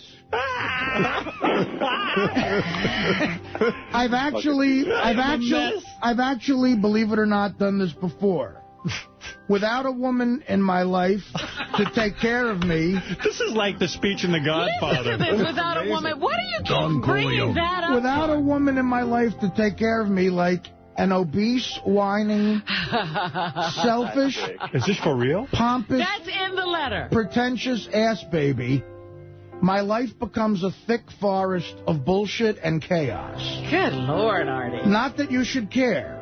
Believe me, your wedding would have been scarred with my miserable, pudgy, barely shaved, enormous face hovering over it like a self-absorbed, depressed blimp. Is this for real? That is not on that paper. Let me see that. I'm sure it was wonderful, and Artie's definitely on heroin again. I'm sure it was wonderful, and it's my loss having not been there. Look at it this way, at least you have an asshole friend to talk about at parties. Feel free to speak of me loudly, since I will probably be missing another great affair, sleeping through it like a stuck pig filled with whiskey on Excedrin PM. This is the greatest letter ever. Does that really say that? Please accept this check as my wedding gift. If the amount seems inappropriate, don't give it a second thought. What else would you expect at this point? The money is better off with you. After all, how many double-stuffed Oreos and Marlboro Reds can one douchebag buy? Wow. Wow. All the best. You're a great couple. Sorry again, Artie. P.S. Please excuse the vomit and grease stains on this note. Can we photograph that note and put it up on howardstern.com? That is the greatest note ever. This is the regrets note everybody should write. I let it flow. Dude, that is the greatest letter ever. Shame on me not having you read that. If you ever miss anything, use Artie's I'm letter. inviting you to everything, hoping you miss something. Wait, go back to that part about where I couldn't even believe it was written. What is that? That was the without a woman in my life. Yeah. I got to hear that part again. Hallmark should make a card without out of that a woman. Believe me, I just said fuck it. I'm just going to write this. I got a feeling his check is for over $5,000. I would say $5,000. Yeah. Without a woman in my life. Go ahead, read this. Yeah. Without a woman in my life to take care of me, like an obese, whining, selfish, pompous, pretentious ass baby, my life becomes a thick forest of bullshit and chaos. Not that you should care. Believe me, your wedding would have been scarred with my miserable, pudgy, barely shaved, enormous face hovering over it like a self-absorbed, depressed blimp. Wow. Damn. That's an awesome letter. Dude. Yeah, we have to scan that and actually... Yeah, we'll scroll it on Howard TV, too. Yeah, that's Put a good nice scroll. Yeah, go ahead. Take it from Artie and scan it, please. That's an amazing letter, Artie. Congratulations. Wow. Congratulations. That's how terrible I felt. I felt terrible. He took a $5,000 nap. You okay? Yeah, I'm fine. What the bottom? Was there something else at the bottom you ripped off? There's PS? something there that's something, yeah, I ripped Oh, wow. You ripped it off? What? You ripped it off? You just ripped up your whole letter. No, I just ripped the bottom. The bottom part. Looks like there was a PS. There was a PS, yeah. Oh, what was the PS? Nothing. What did is it the say? PS? Nothing. Come on. Nothing. What is the PS? Nothing. It really is something that I'm not sure Isaac wants on the air. Oh, this is a personal thing? Right. I am gay. P.S. I am gay. Nobody's gay. P.S. I'm gay. I couldn't show up. That's why I drank. I was butt-fucked all week too long. I woke up in front of the refrigerator. My head was in the door. That would be a hell of a P.S. My face was in the butter dish and the butter was smeared on my ass. That would be, that's the only thing that would have topped that. All right. Listen, now that you're badgering me, all right, I'm a fag. That's some fucking I note. woke up with my pants around my ankles and my ass was bleeding. My enormous ass face. Half shaven. Oh. Artie would love the food there, too. They had, like, a ton of Italian and food. Free booze. I like the, tons of booze. I like the part, too, where it's like, you know, I'm so much happier with you having this money because I know I would just waste it on Marlboro Reds. And Oreo double stuffed or something. Yeah. No 39-year-old man should even know what an Oreo double stuff is. That's the greatest note ever. Oh, my apartment was a mess. Congratulations. Oh, that poor cleaning woman. You're like Hemingway of excuses. Well, you know what I wanted to do is, again, I'm not leaving any room to where... Like, I'm desperately afraid, like, the woman will now hate me forever, because women do that. Right. If you, like, in Beer League, one of the many autobiographical things was I had fucked up a couple of weddings. And there's women that I went to high school with who are like, your dirtbag friend Artie did this at the wedding, and I'm so afraid of that now it's like I'm just saying, look, there's no... Please I think I've covered, sorry for me. No, I think I've covered every insult. Wow. But it is a big feel sorry for me because I couldn't get to your wedding. Well. Because I'm a mess. It's my wife. Anyway, if you want to see the actual handwriting and everything, it'll be up on I want to see the woman who can get Artie out of the forest. Yeah, me too. Maybe Artie likes it in the forest. Doesn't sound like it's not that much fun. I mean, you're having a great time. I'm a little envious of that poker game all night. Anyway. That was a lot of fun, actually. I always have a bunch of fun when I get together with the guy. And guys, Lisa G has been standing out there for like hours. So let her come in and do her thing. Because yeah, Artie, see, you even kept Lisa G out of here. I'm sorry. Lisa G, I apologize. We are late again, but here's Lisa with Howard 100 News. And there's probably a lot. We've been away for a week. I want to invite Artie to my cookie party so he doesn't show, just so I can get a letter. That's a great letter. That I openly said no to. What do you have for us, Lisa? Letter. All right, Jeff's ass surgery. Jeff the drunk returns to the hospital this morning to undergo a second attempt at a skin graft operation to seal his wound. Boy. That's never going to take. Let's get real. So a nurse had been coming to his home every few days to change the dressing. Mm-hmm. There was so much gauze in that hole in his butt that it filled up an entire garbage pail. Oh, man. How do you know that? He told you that? Yeah. Wow. I mean, but they were changing it every day. How did it get so thick? So, did you see the pictures? No. I don't want to see I saw it. It's gross. Oh, man. What else is in the news? All right. Besides that guy's ass. Nicole I feel Bass. so good about myself now. Yeah, I heard some of your reports on Nicole Bass. Those were really good. Yeah, what she said thank you. She came up here, picked up $1,000 from you guys, and thankfully it bailed her husband out of trouble by paying the fee to remove a warrant for his arrest, so no one is going to jail. She says she's going to get back into shape, and it's going to be a new beginning for her. All right. By the way, Ralph got his $300 back from giving Nicole. Yeah, that's true. Oh, that's right. And what else? All right, comedian George Lopez stopped by Sirius headquarters last week and spoke to Howard 100 News about his fanatic love for the Howard Stern Show. Lopez also commented on Artie Lang, saying, quote, mentally and physically he is totally effed up. He is messed up, but continued to say, quote, in the Norm Macdonald Artie Lang race, I'm picking Artie. Wow. Really? And what, as far as what, living forever? Yeah, living and also being talented, so, yeah. But he loves the show. He couldn't. Yeah, I want to get George back on here. We haven't seen, what was he up here just doing some promotion? Yeah. Yeah. Well, we too missed bad. him then. Makes you worry about what the fuck did he see Norm doing out in L.A. that he's picking me to win that race. Yeah, what's Norm up to? Actually, I just tried calling Norm, and he hasn't called me back. I tried calling Rick Rubin. Yeah. Because there was this great cover story on Rick in the New York Times Magazine section. I read it, yeah. And, you know, I haven't touched base with him in a couple of years, maybe. Yeah, you dumped him. I didn't dump him. You know, he just... I don't know. He lives on the West Coast. I'm on the East Coast. You know. Fascinating guy, Rick Rubin. He's a good guy. I always like Rick. And so I wanted to, you know, I said, gee, I should call him and congratulate him on a wonderful article. But then I called. I think I called somebody else's house because he must have changed his number. So I was halfway through the message. I go, you know. Maybe this is not you. I don't even think this is you, Rick. So forget it. Whoever's listening to this, forget it. You know, I purposely brought that in. I figured you definitely read that. But I think there's so many great arguments in that letter for why we should be allowed to merge, in that article, about why we should be allowed to merge when what he wants the record companies to possibly do, it could not be more direct competition with us. Right. Basically, he thinks the way to save record companies is to start up a subscription business. Ah. And, I mean, could there be more direct competition if they do that? I mean, come on, it's retarded. If this merger doesn't go through, did you read over the last week came out that Sirius spent about $800,000 lobbying for the merger. The NAB, the National Association of Broadcasters, spent over $4 million. That's crazy. To keep this merger from happening. And if we don't get to merge, it's because they spent $4 million. Well, they ought to not find because it's right or wrong. They ought to find out where that money was sprinkled. Yeah. I would look into that.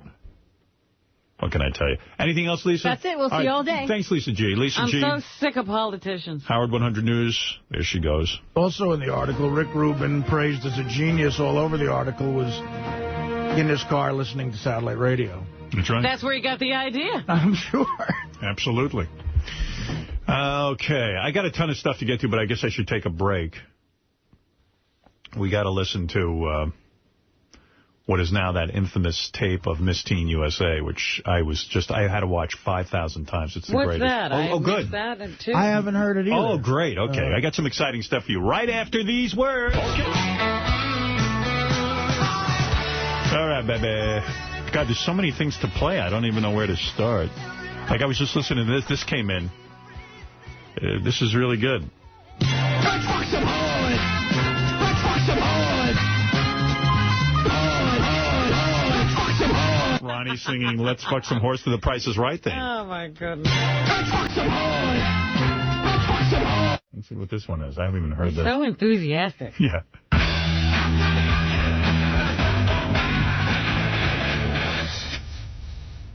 Fuck some hard. That's funny. There was one about you that came in. Oh, no, I think this is Richard again singing about you. I want to ram my cock! Cock! In Robin! Oh, it's Sal. Oh, I was going to say, that doesn't sound like Richard. Yeah, by the way, I don't ever want to credit Richard with something Sal did, because Sal will go off the deep. Sal is in a snit because John Hine was with us at the Tom Petty concert.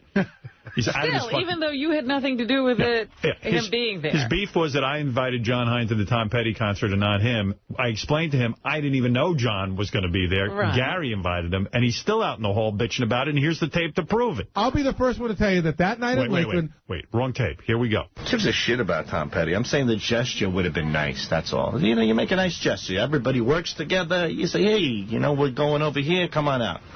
But instead, you know, he ends up with the golden boy, John Hine.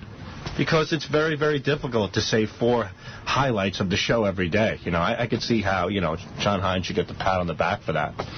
Oh, wait, and then they have those music specials. Those are real good, too. Yeah. Wow. Let's see. Let me dig into the archives and get 100 songs and shuffle them around 6 times. I mean, he's the creative Jump the Shark. We all remember how great those segments were on K-Rock, right? Wow, dude. Why didn't you say this on the air? Yes, seriously. I love John. You guys are just trying to pin me against John. I got nothing against John. By the way, the word is pit. Yeah, not pin.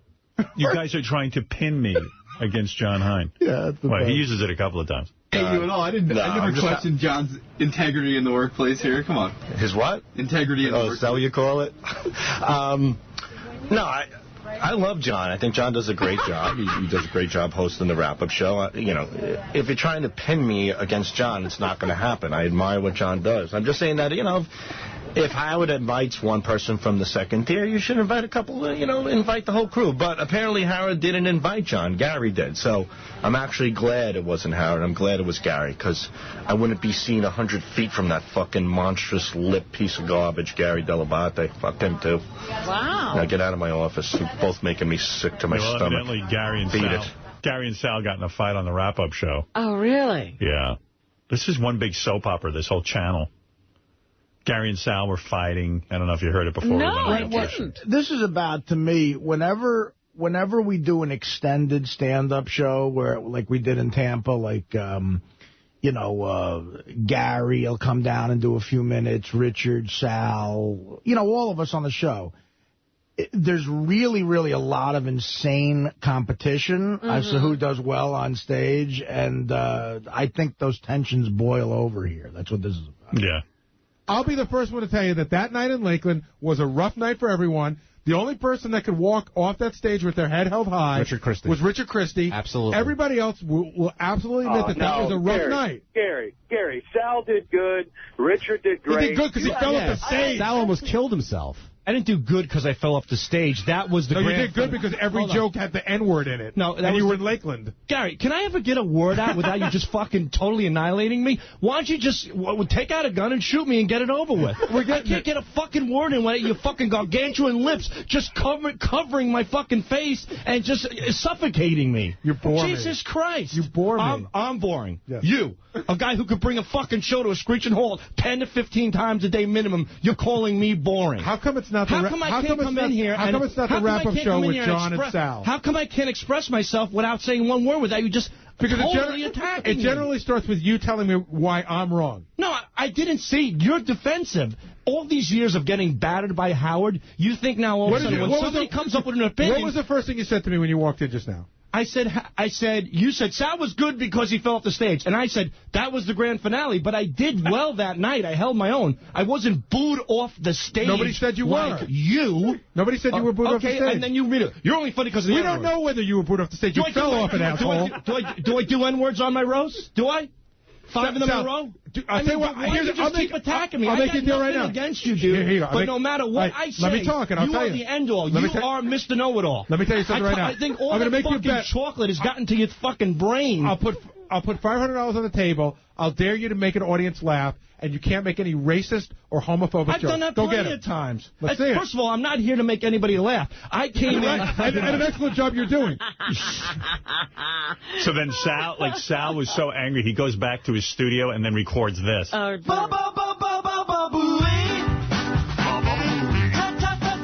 his only consolation is to record Gary Baba Booey. Yeah. I have no idea how weird it is. I'm sitting in my office, and you can hear Sal scream, because he has to do each voice, like, layer over another, and I could hear him screaming, you know, singing away. Yeah. That's his therapy. It's like punching me. It's like hitting a punching bag with my face on it.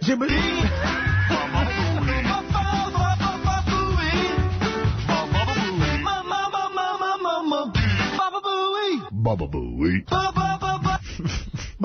But here's my point with Sal. Like, which guy do you believe? Do you believe the guy who railed against John? He said some vicious things about John Hein there. John, how did you take that, Mike? Really, really cruel. And so do you believe that guy or the guy who goes, I love John Hein. He does a great job. He walked into the office and he said to John, just want to let you know, they prodded me. But in the piece, they'll tell you they didn't prod him at all. And again, I want to point out that John gives Sal a ride home 4 to 5 days a week and never asks for a nickel, never gets one. Wow. How did you take that? The funny part is when I'm listening to that clip and getting all pissed, he comes over. It's just a bit. And that's even more insulting. You know what I mean? Like, if he really feels that way, then say so. And, you know, he'll have to walk home. That's all. Will you continue to give him a ride?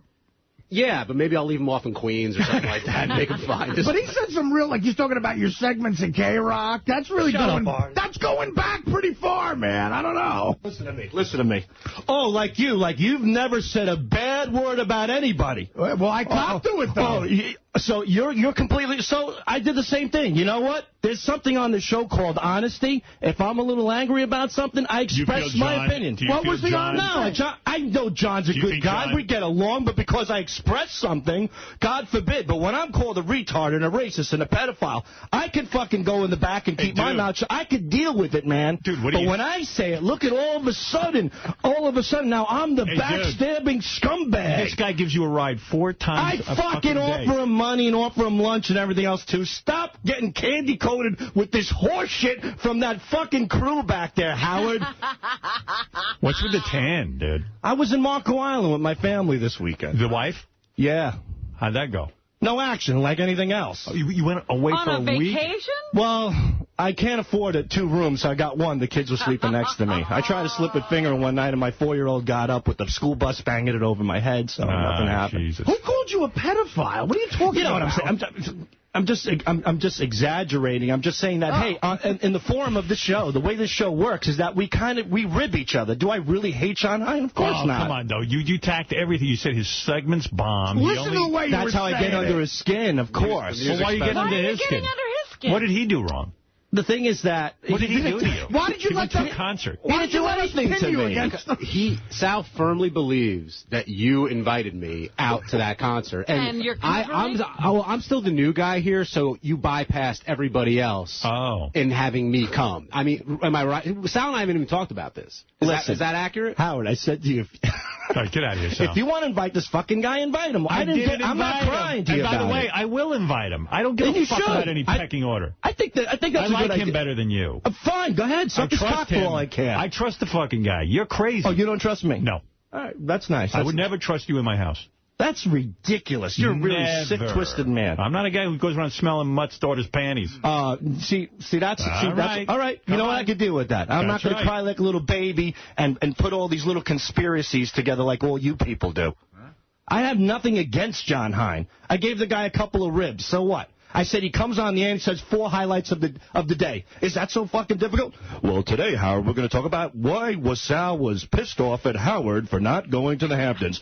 We'll speak to Sal and take some calls and figure that out. Well, it is difficult. Also, today's show, what was an Artie Lang's P.S.? We'll have Artie on the show, and wow, that takes so much fucking talent. No offense, John. And he does a great job. I know. So what do you guys fighting and everything else? And I love the guy for it. So I'm just saying that, you know what? I mean, the guy is not the next Howard Stern. Big deal. That's just my opinion. I think he does a great job on the show, but it's not like he's not revolutionizing anything, man. Jesus Christ. You got a lot of fucking thoughts. Man. No offense, man, but I take 100,000 digs a day on the show. I just let it roll off my back. If I didn't, I would kill myself. So take 1 or 2, and pick your shot between legs. I mean, who cares? We're making a big deal out of it, not John. John isn't... I like John, but no, all of a sudden now I'm, whatever. I'm falling back. You let your real thoughts out, that's for sure. What's my real thoughts? That John basically is an overpaid... I never said that. Well, that's what you're saying. You're saying you're worth way more than him. Nope, that never said that sucks. That all he does is listen and pick through best of material, and you basically belittled everything he does here. I don't belittle it. I'm saying if you trying to plant thoughts in people's minds. I'm saying to you, if you look at the whole... You're undermining what he does, dude, and you're saying it's unimportant. When you're a general in the Army, you bring the whole troop. That's how I look at it. I didn't bring any troop. All right? You just brought one soldier. You took one soldier out of the ditches. There was no battle. And you left everybody else in the storm. That's how I look at it. The general took no one. Okay, that's what you're saying. But what do you mean? Am I lying? No, asshole. But I'm not saying you're lying, but... I'll tell you if I invited John Hein. I mean, you can. I don't care. I don't care. I don't ever give any thought whether you care or not. I don't care if you're hurt by it. You don't think, what will Sal think? When never. It never enters into my thoughts. What will Sal think? I will invite John. In fact, now because of this, you're invited to everything that I do. Thanks. I mean it. You should thank Sal, actually. Thank Sal. Don't thank me. Thanks, Sal. Today we're going to talk about my next party at the Howard Stern Show. We'll take some calls, talk to Sal about how he truly feels about me, and have Gary's stupid opinions to follow. Sal, all this today on the wrap-up show. Would you respect John more if he took Richard's cock to his face? Yes, I would. That's revolutionary. No, the truth is, we all get along and stuff. I'm just saying that I'm sorry, John, if you was offended by that. I was just a little personally hurt. You know, you guys are all going out there. I really don't care for Tom Petty. I probably would have said no. I had nothing to do with it. Okay. I saw John there. I was as surprised as anyone. Sal, he didn't even have anything to do. I aggressively wanted to go see Tom Petty. I made a conscious. I said, Howard, I might want to do that. And then he said to me, all right, look, if you're going to come out. Stay by me. Yeah, that's what happened. And that's somehow fine. Gary had a ticket, and he decided to ask John Hine. Right. And that's fine, and I'm happy for everybody. I have to have really. an event now so I can invite John to it, not Sal. now because of you, I'm forced to have an event. That you're not invited to. Oh, wow. By the way, but Sal did at least go back and start screaming Baba Booey and Yakety Flaps. I like my Robin song better. Your Twisted Quivers is very good. I see you named it Twisted Quivers? Yes. All right. I want to ram my cock! That's a pretty good... In Robin's pool, cock! I want to ram my cock! Come on, baby. In Robin's pool, cock! Robin Quivers, I want to lick your shitter when you lift your ass off the toilet. You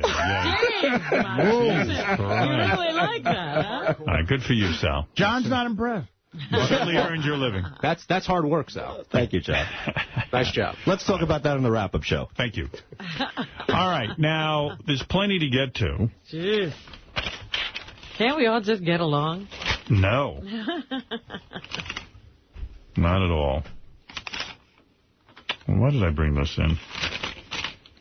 Oh, yeah. One of the things that happened, you know, it's so sad. Over the week that we were absent, vacationing, and I had my prostatitis, which I'm still suffering from horribly over here, which, by the way, I do have to end the show at 10 today, because I got to get the fuck to the doctor. I am just so uncomfortable. I'm not laughing, but... And the antibiotics should have kicked in by now, according to my doctor. I don't understand, yeah. I don't know. Maybe I don't have what I think I have.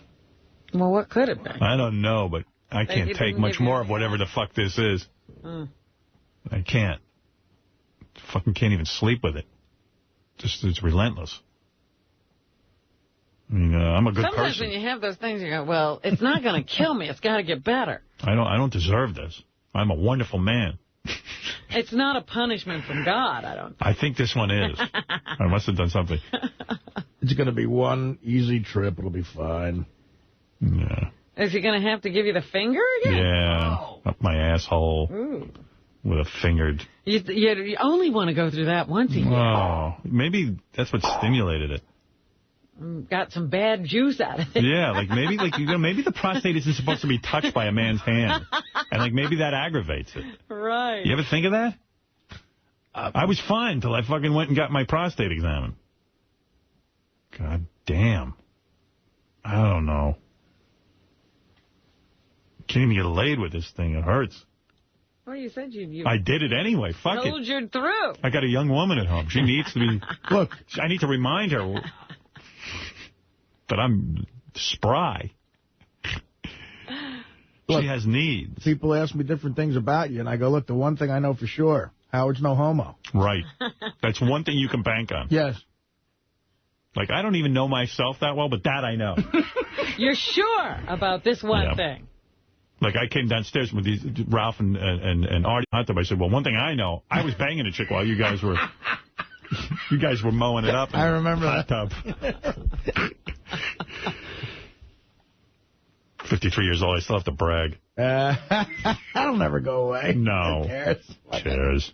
I would have done the same thing. Exactly. While Ralph was making me a bathing suit. Oh, God. And you two got into the hot... You got into the pool a little bit, and then you got into the hot. Well, I was on my 8th homemade cookie. Oh, jeez. So anyway, I got to... Let me play you this. Oh, I should mention, hey, Gary, isn't it arranged that Sal and his wife are going to meet with Dr. Keith Abloh right here on the air? Oh, really? That has been arranged. Yes. They're going to do it? Yes. Yes. Wow. That'll be happening as soon as it can happen.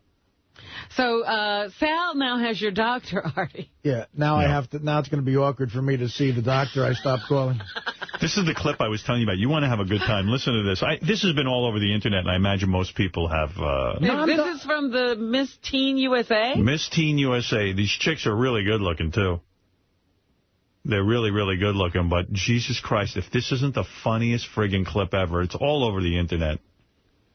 So, first of all, to set this up, the host of this shindig is the character from Dancing with the Stars. Mario? Mario Lopez. Lopez, yeah. Who, I don't know what talent he has. I guess he was on a TV show. Sal. He seems to be able to sum up people's talent. Let me see if I can... Wait, I'm on the wrong page. Hold it a second. I'll play his introduction because it's a real fun... Like, I don't know what planet they come up with this introduction.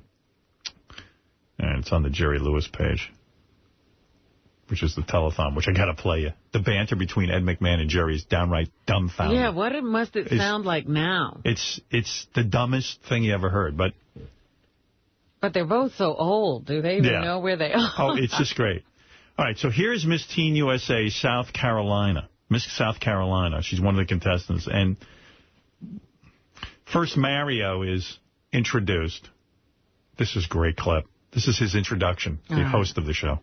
And now your host, international TV and film star, and host of Weekend Extra, Mario Lopez. International. What? International what? Film, and first of all, the Avril Lavigne song is so loud you get completely distracted. And I don't even know what that song should have to do with Miss Teen USA. I just was a cool rock song. She's like, so whatever. Right. And now your host, international TV and film star, and host of Weekend Extra, Mario. International TV and film star. What film? What TV? Well, I mean, he was on Saved by the Bell once upon a time. Yeah. And Dancing with the Stars. And the what? And the Greg Louganis story. I think he started. Oh, really? I think he started as Greg Louganis. Maybe that's the movie. That's kind of the credibility. What a filmography. So it's going along, and, you know, these questions are fluff questions. So this chick gets up, and of course they go, these are very tough questions. You know, Mario. And they've not been rehearsed. Right. These are spontaneous answers because our winner must be able to think on her feet. But this girl has the greatest answer ever. Listen to this. We begin with South Carolina. Hello, South Carolina. Please pick out the name of a judge. Thank you. Judge number 5, Amy Teagarden. Recent polls have shown a fifth of Americans can't locate the U.S. on a world map. Why do you think this is? I personally believe that U.S. Americans are unable to do so because some people out there in our nation don't have maps, and I believe that our education, like such as in South Africa and the Iraq, everywhere like such as, and I believe that they should, our education over here in the U.S. should help the U.S. or should help South Africa and should help the Iraq and the Asian countries so we will be able to build up our future for our... Thank you very much, South Carolina. I hope she won. I found out her pageant coach was Sal. That is the greatest clip of all time. The greatest clip of all time. That might be the greatest clip of all time. Of all time. How old is she? Like 19, 20? I don't know. Well, get her in here. She's She's so like hot. 17 to 19 or something like that. She's so hot. So fucking hot. Like you wouldn't believe. You know, I haven't seen her, and I want to fuck her so bad. Such as... So she brought South Africa. I believe. I know you want to hear it again, right? Yes, okay, I have to hear I want it on a loop. Syllable. Because when somebody sent this to me, I watched it like 10 times in a row. It should have its own channel. Yeah. We begin with South Carolina. Hello, South Carolina. Please pick out the name of a judge. Thank you. Judge number 5, Amy Teagarden. Recent polls have shown a fifth of Americans can't locate the U.S. on a world map. Why do you think this is?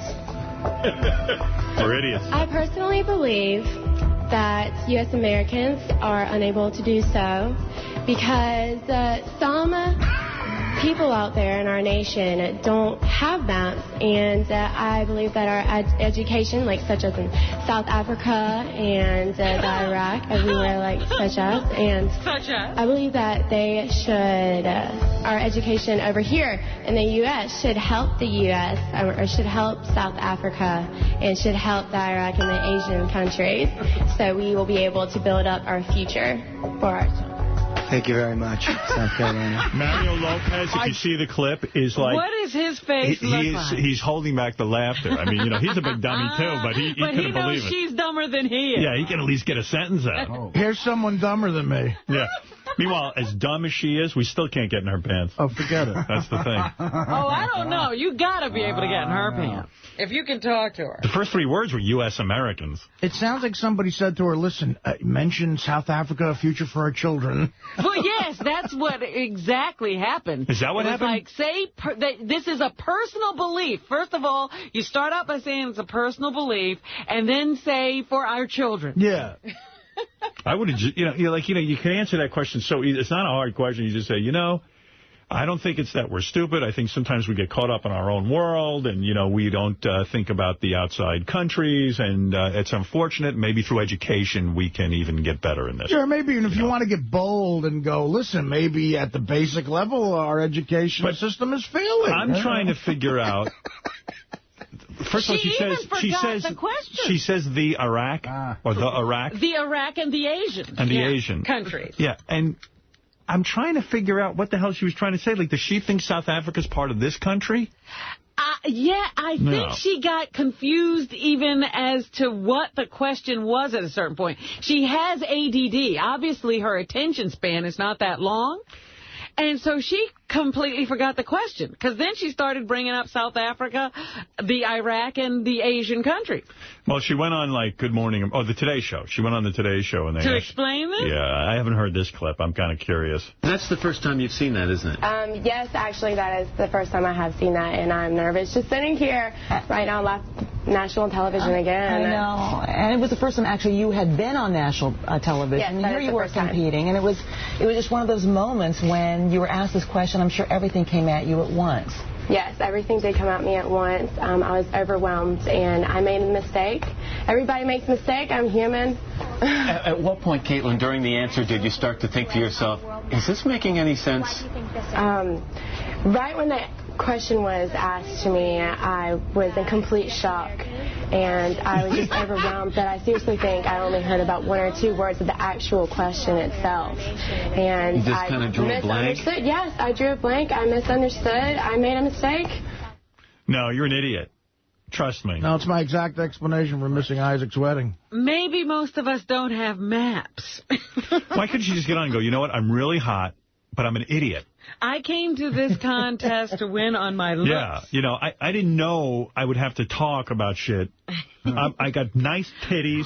Check these out. Well, she's basically saying to Matt Lauer even, I thought they were just going to look at me. When they asked me to talk, I went into shock. I'm a hot chick. I don't need to know shit.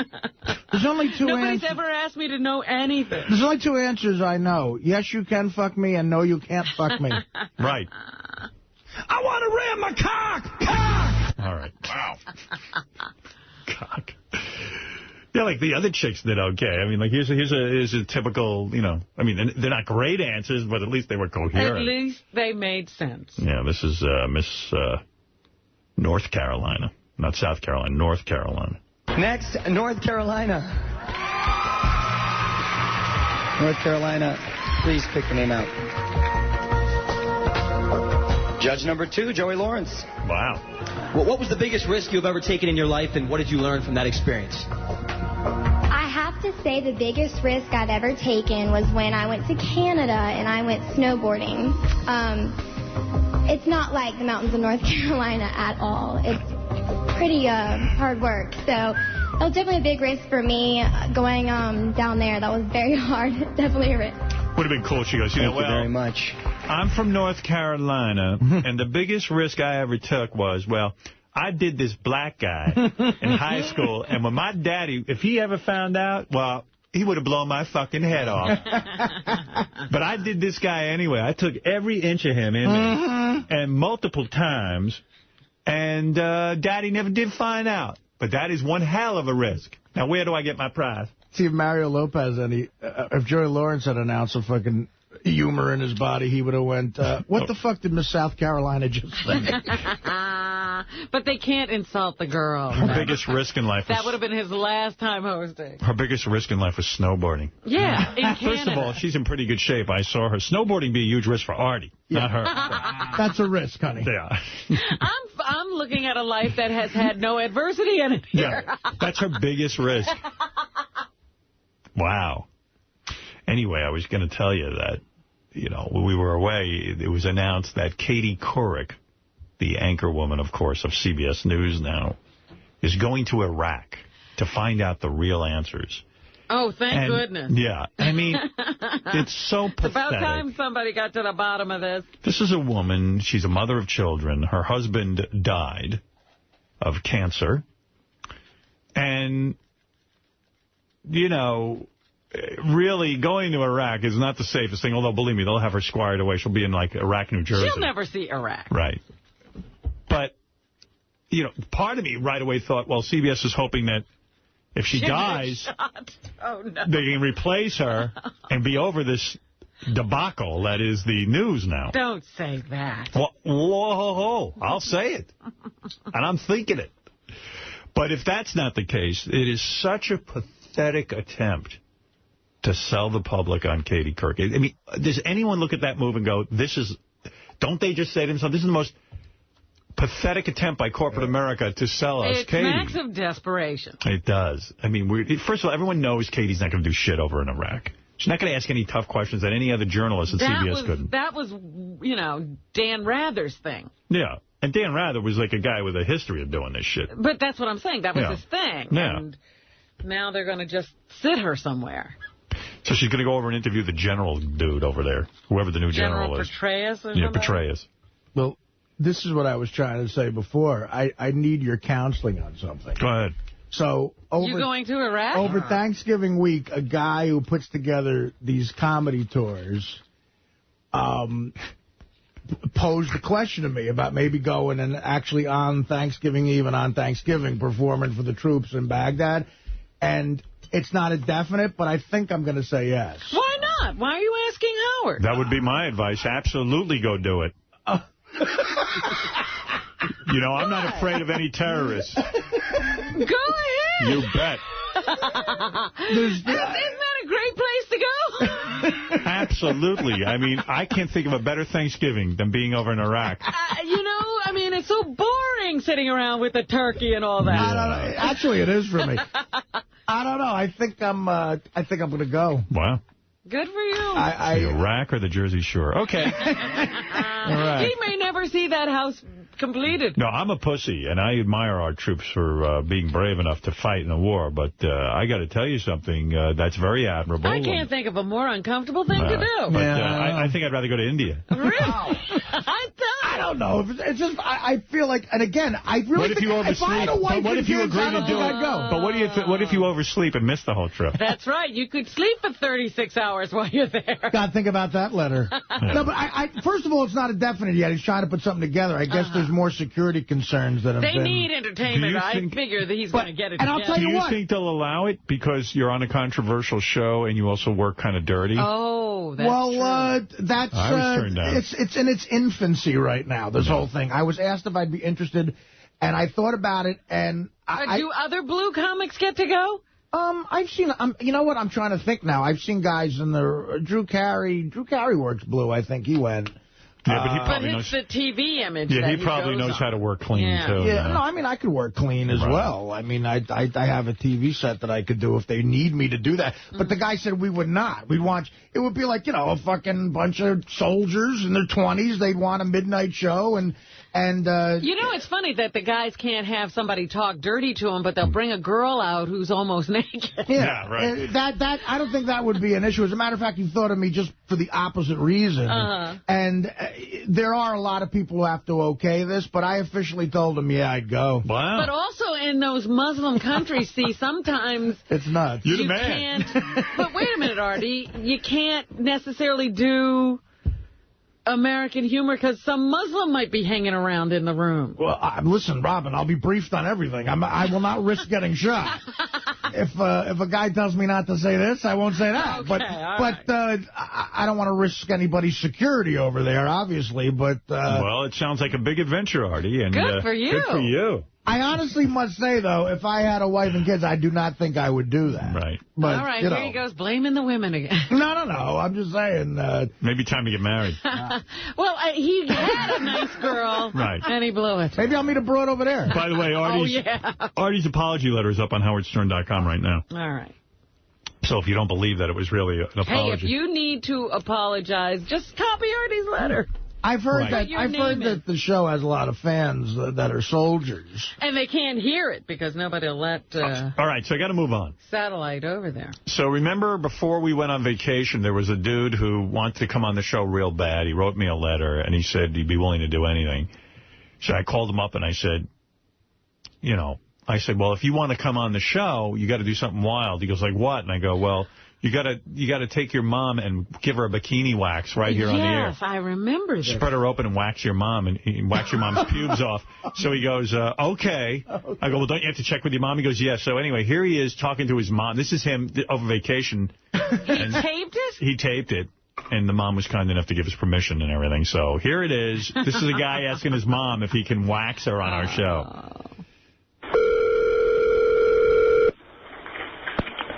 Hello? Hey, Mom. Mm-hmm. How's it going? Fine. Are you having a good morning? I don't know yet. I'll tell you in a bit. So, I wanted to ask you a question. And you know that I've always wanted to go on the Stern Show, right?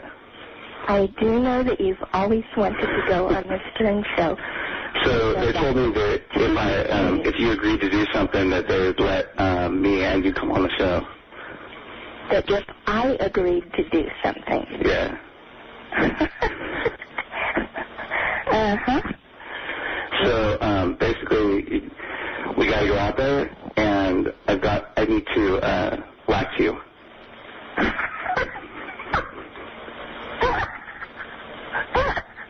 Why don't you run me past that one again in case my ears are plugged in? Like, give you a wax. Yeah, I thought that's what you said. What do you think? No. No. I don't think so. Okay. 1,000 times no. I kind of guessed that was going to be the case, but I thought I'd give it a shot anyway. I have a question for you. Yeah. Who thinks up these questions? This one was from Howard. Well, thanks, Mom. Okay. I love you. I love you, too. Bye. Bye. I love her, too. She has a sexy voice. Yeah. My mom would let me wax her, I'm sure. Oh, really? Yeah. For airing on Howard TV. Sure. I want you to call her and have her do it then. Mom, you know how bad I want to be on the Stern Show, don't you? Yeah, and who cares? Yeah, what's that got to do with me? Yeah, what do I win? Man, oh, man. So that's a no. And it's kind of comforting to see that there's some normal people. Yes, I was going to say, if you tell me she agreed. I mean, really, think about it. I mean, everyone in our world is so warped out. They go, yeah, okay, I'll do it. Yeah, they say, yeah, I can get my mom to do that. We Sure. never get no's. Hey, Jeff, you're on the air in Portland, Maine. Hey, boys, welcome back, everybody. Hey, now. Thank you. Hey, Artie, 7 games, baby, 7 games. I know. We're looking at the wild card. We're looking at the wild card. I mean, we have to look at the wild card. Right. Hey, you know what was the best about that South Carolina girl on the Today Show? You didn't have the clip. They made her explain what a lunar eclipse was from the teleprompter. Yeah. And she was even more retarded reading that. I mean, they so tried to make her look smart. I mean, they gave her the answers. Wow. How can you put a girl on TV that is functionally retarded? Yeah, like can you imagine? Like, I mean, they couldn't throw a bigger softball question to a human being. Matt Lauer and Ann Curry they tried so hard to squeeze out any ounce of personality out of that girl. And if you listen to the whole interview, she just answered back what they were giving her for answers to the questions. She's like a hot Wendy the retard. Oh, get her on I gotta the see air. what she looks like. I would it'd love be fun if you get her on the air. Yeah, I would I'm love to wondering interview who her. didn't tell her don't go on the Today Show. Well, that's the thing. What kind of parent allows their child first to make the big mistake on the pageant, and then puts them on the Today Show the next morning to make them look even worse? That damn clip burned up the internet, man. I swear to God, I had it like in 3 seconds, and everyone was forwarding it to me. And I mean, Well, they said it was one of the most downloaded clips ever in YouTube's history. So. You know that's got to be huge. It just that's your legacy. Think she's 19 years old, and her legacy is going to be she's the idiot that called it the Iraq and the U.S. Americans. And you could see her face. The switch just shut off in her brain. When she said U.S. Americans, look at her eyes. They're like, they glazed over. Yeah. She's just retarded. Oh. And it was U.S. Americans here. Yeah, U.S. Americans here, as opposed to somewhere Those else. Americans elsewhere. Yeah. What does she look like? Is she really, blonde, really hot, right? Wouldn't you say she's a 10? Oh, no doubt. I mean, she's a fun girl. There's no doubt. Backwoods of South Carolina, you know. That's a girl who's going to be stripping in a few years, probably. You know, and I look forward to the first lap dance. But he's right. On her obituary, they will say she was the girl. She was the idiot. Yeah. All right, thanks, Jeff. Guys. Bye, later. Hey, John, go ahead and say good morning. This is John from Douglas, Arizona. Hey, how you doing? Good morning, everybody. Hey. Hey, how you doing? Hey, I'm a Border Patrol agent over here in Arizona, and I got to tell you that with the satellite technology and your show, you guys sure keep me company a lot of nights here. I appreciate that. A lot of agents listen to you guys. Cool. Hey, thanks for listening. But by the way, how are we doing over there? We getting some immigrants, or are you capturing some dudes, or what? Oh, geez, yeah. Sometimes it's crazy, and sometimes it's slow. It just depends. The patterns move. What do you think of the idea of just building that big wall around the country? Would that do it? I don't know. You know what? It'll slow things down, but it's not going to stop it.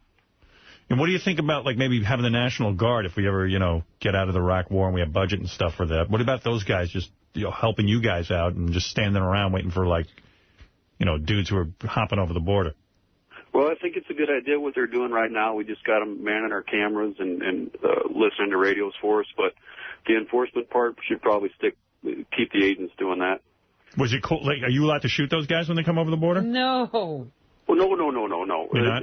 Just like any law enforcement agency, you know, That'd be if fun. we feel like if we feel like we have to defend ourselves, we can do that. But you know, we still got to obey the law. So what do you have to do? Like when you see some of those guys, you have to run after them on foot? If they're running away, yeah, we got to run after them and apprehend them. Can you tackle them and stuff? Well, we got to use only the amount of force that's necessary to apprehend. Can you like taser them? We don't have tasers. Oh, no. Shit. Man, you guys have no fun. We carry a pistol, we carry pepper spray, and a baton. That's all the only tools. Ever baton a dude? No, I haven't. I've never had to draw my weapon or baton anybody, thank God. I hope I never have to. Ever get to pepper spray some guys? No, I haven't. Never had to pull out any of my weapons, and I hope that that's the way it stays. Are you ever tempted to take those guys home and make them your slaves?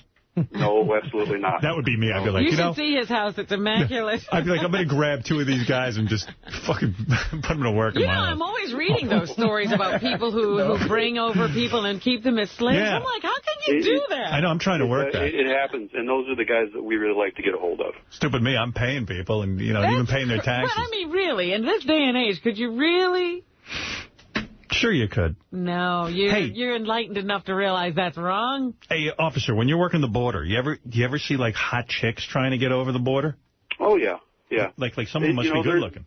They're people just like anybody else, and they come in all different shapes and sizes. And do you let them go through because they're good-looking? Would you ever let a chick, a hot chicks you could let through?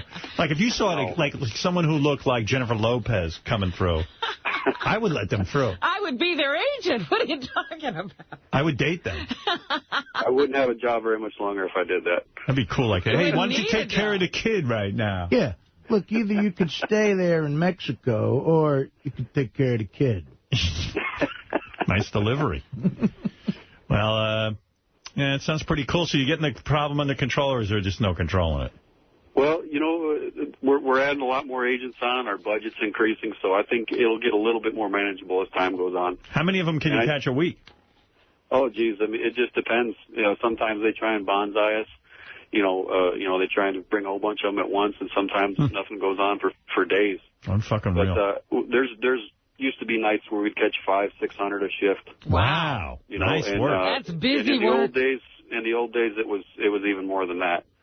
But, you know, since we've added more agents on, the Border Patrol started with just a few guys controlling this whole border. So, you know, be cool over the years. When you stop these dudes, ask them some of these pageant questions and tape it and send it to us. Why do you think Americans don't understand geography? Well, the U.S. Americans in Iraq and South Africa, I don't know. I think any person I stop here could give a more intelligible answer than that. You're not kidding. Sounds like you have a lot of respect for these people. They just want to live in our country, and you gotta, you treat them nicely. You seem like absolutely. We just got a job to do, but you know they're people. I hear you. They are people. You sure of that? Absolutely. All right, Johnny. Thank you. That's All John right. doing a fine job over in Douglas, Arizona, keeping our borders patrolled. Thanks. All right. You That's guys a tough job. Good work too. Thank you. Thank you, brother. That's a tough job, man. See a lot of heartache there. I feel bad. I'd probably let some people through, man. I'd be just, fuck these Oh, poor you'd people. be an easy touch. I would. I'd be like, oh, please. Especially a hot chick. Okay. All right. You kind of look like Jessica Alba. Okay. Don't forget me. Da-da-da-da-da-da. What do you think about that, Robin? Say, you're a hot chick, and this means everything to you. You got, your family will be changed, and you're out of that awful misery. Do you blow a guy to get into the United States? Sure you do. If you can, you do. Absolutely. How do you think Robin got here? There's a difference between having a great life and having a miserable life. You're not kidding. That one blowjob you won't remember. Yeah, Artie, do you blow a guy to get in? Well, There's a question. That's what I keep trying to tell chicks. Come on, you're not going to remember this one blowjob, are you? Yeah. I mean, out of all the blowjobs, soon you forget. The best is when they cry. Yeah. You know you're really upset someone. All right, listen. We figured out why Owen Wilson tried to kill himself. We read that his movie that he completed, he was filmed in India. I read that in the paper today, and now I've put two and two together. Now you understand everything. Yeah, if I had to spend a couple of months on a shoot in India, I'd kill myself. And we figured out a lot of things, but I haven't played the Jerry Lewis telethon clips, and I want to play that and then do the news. And then I apologize, everyone's going to give me shit, but I really am having a bit of a medical issue that I got to go get checked out from the doctor. So, do you know what Owen Wilson did to himself? Cut his wrists? Yeah. Yeah. You know what? That's I'm going to tell you something. He didn't want to kill himself. That was just a cry for help. When you want to kill yourself, they said he was in bad shape when they found him. When you want to kill yourself, believe me, you can get the job done. You don't slit your wrists. Trust me. Oh, there are people who've done it that way. Yeah, but and they've completed the yak too. You want to kill yourself? There's a way to kill yourself. And there's all different questions. Did he know he was going to be found? Well, I thought it was odd that his brother came over and found him. Is his career ruined? No. No, I don't. I say yes. This will make him a bigger actor. No. He's supposed to be funny, dude. And when you watch a guy now he can take dramatic roles. Oh, maybe. Well, I think he was a huge star. That Wedding Crashers movie was an enormous You know what I thought pushed him to the edge? He had to do another movie with Ben Stiller. You want to know something? That means money, I'm sure. But, I'll tell you what. Working with Ben Stiller. I got to tell you something. The guy who's going to benefit the most from the Owen Wilson suicide attempt is the Wilson brother that no one knows. Andrew? Andrew Wilson. Did you know there was an Andrew Wilson? I did not. There's Luke Wilson and Owen Wilson. It turns out the guy who found them was Andrew Wilson, who's an actor. Oh, really? And this is the first I'm hearing of him. So this guy stands... in fact, I think at Entertainment Weekly, they say his star is rising. Yeah, his Q went up. It's how, they have winners and losers of the week. Q rating.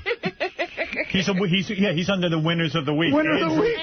Loser Luke is the loser, right. and Andrew's the winner. Bigger loser Owen of the week. Oh, I'm sorry. Yeah, Owen, that's right. Owen, yeah. In the Royal Tannenbaums, which is a great movie that they did a couple years ago, Luke's character, I think Owen Wilson wrote it. Yeah. Luke Wilson's character attempts suicide the exact same way. He slits his wrists and the blood. It's like a real graphic scene. That's where he probably put that in. I think that was on his mind. Danny Baldwin, if you're listening, don't get any ideas that if you try to kill yourself, your star will rise. No.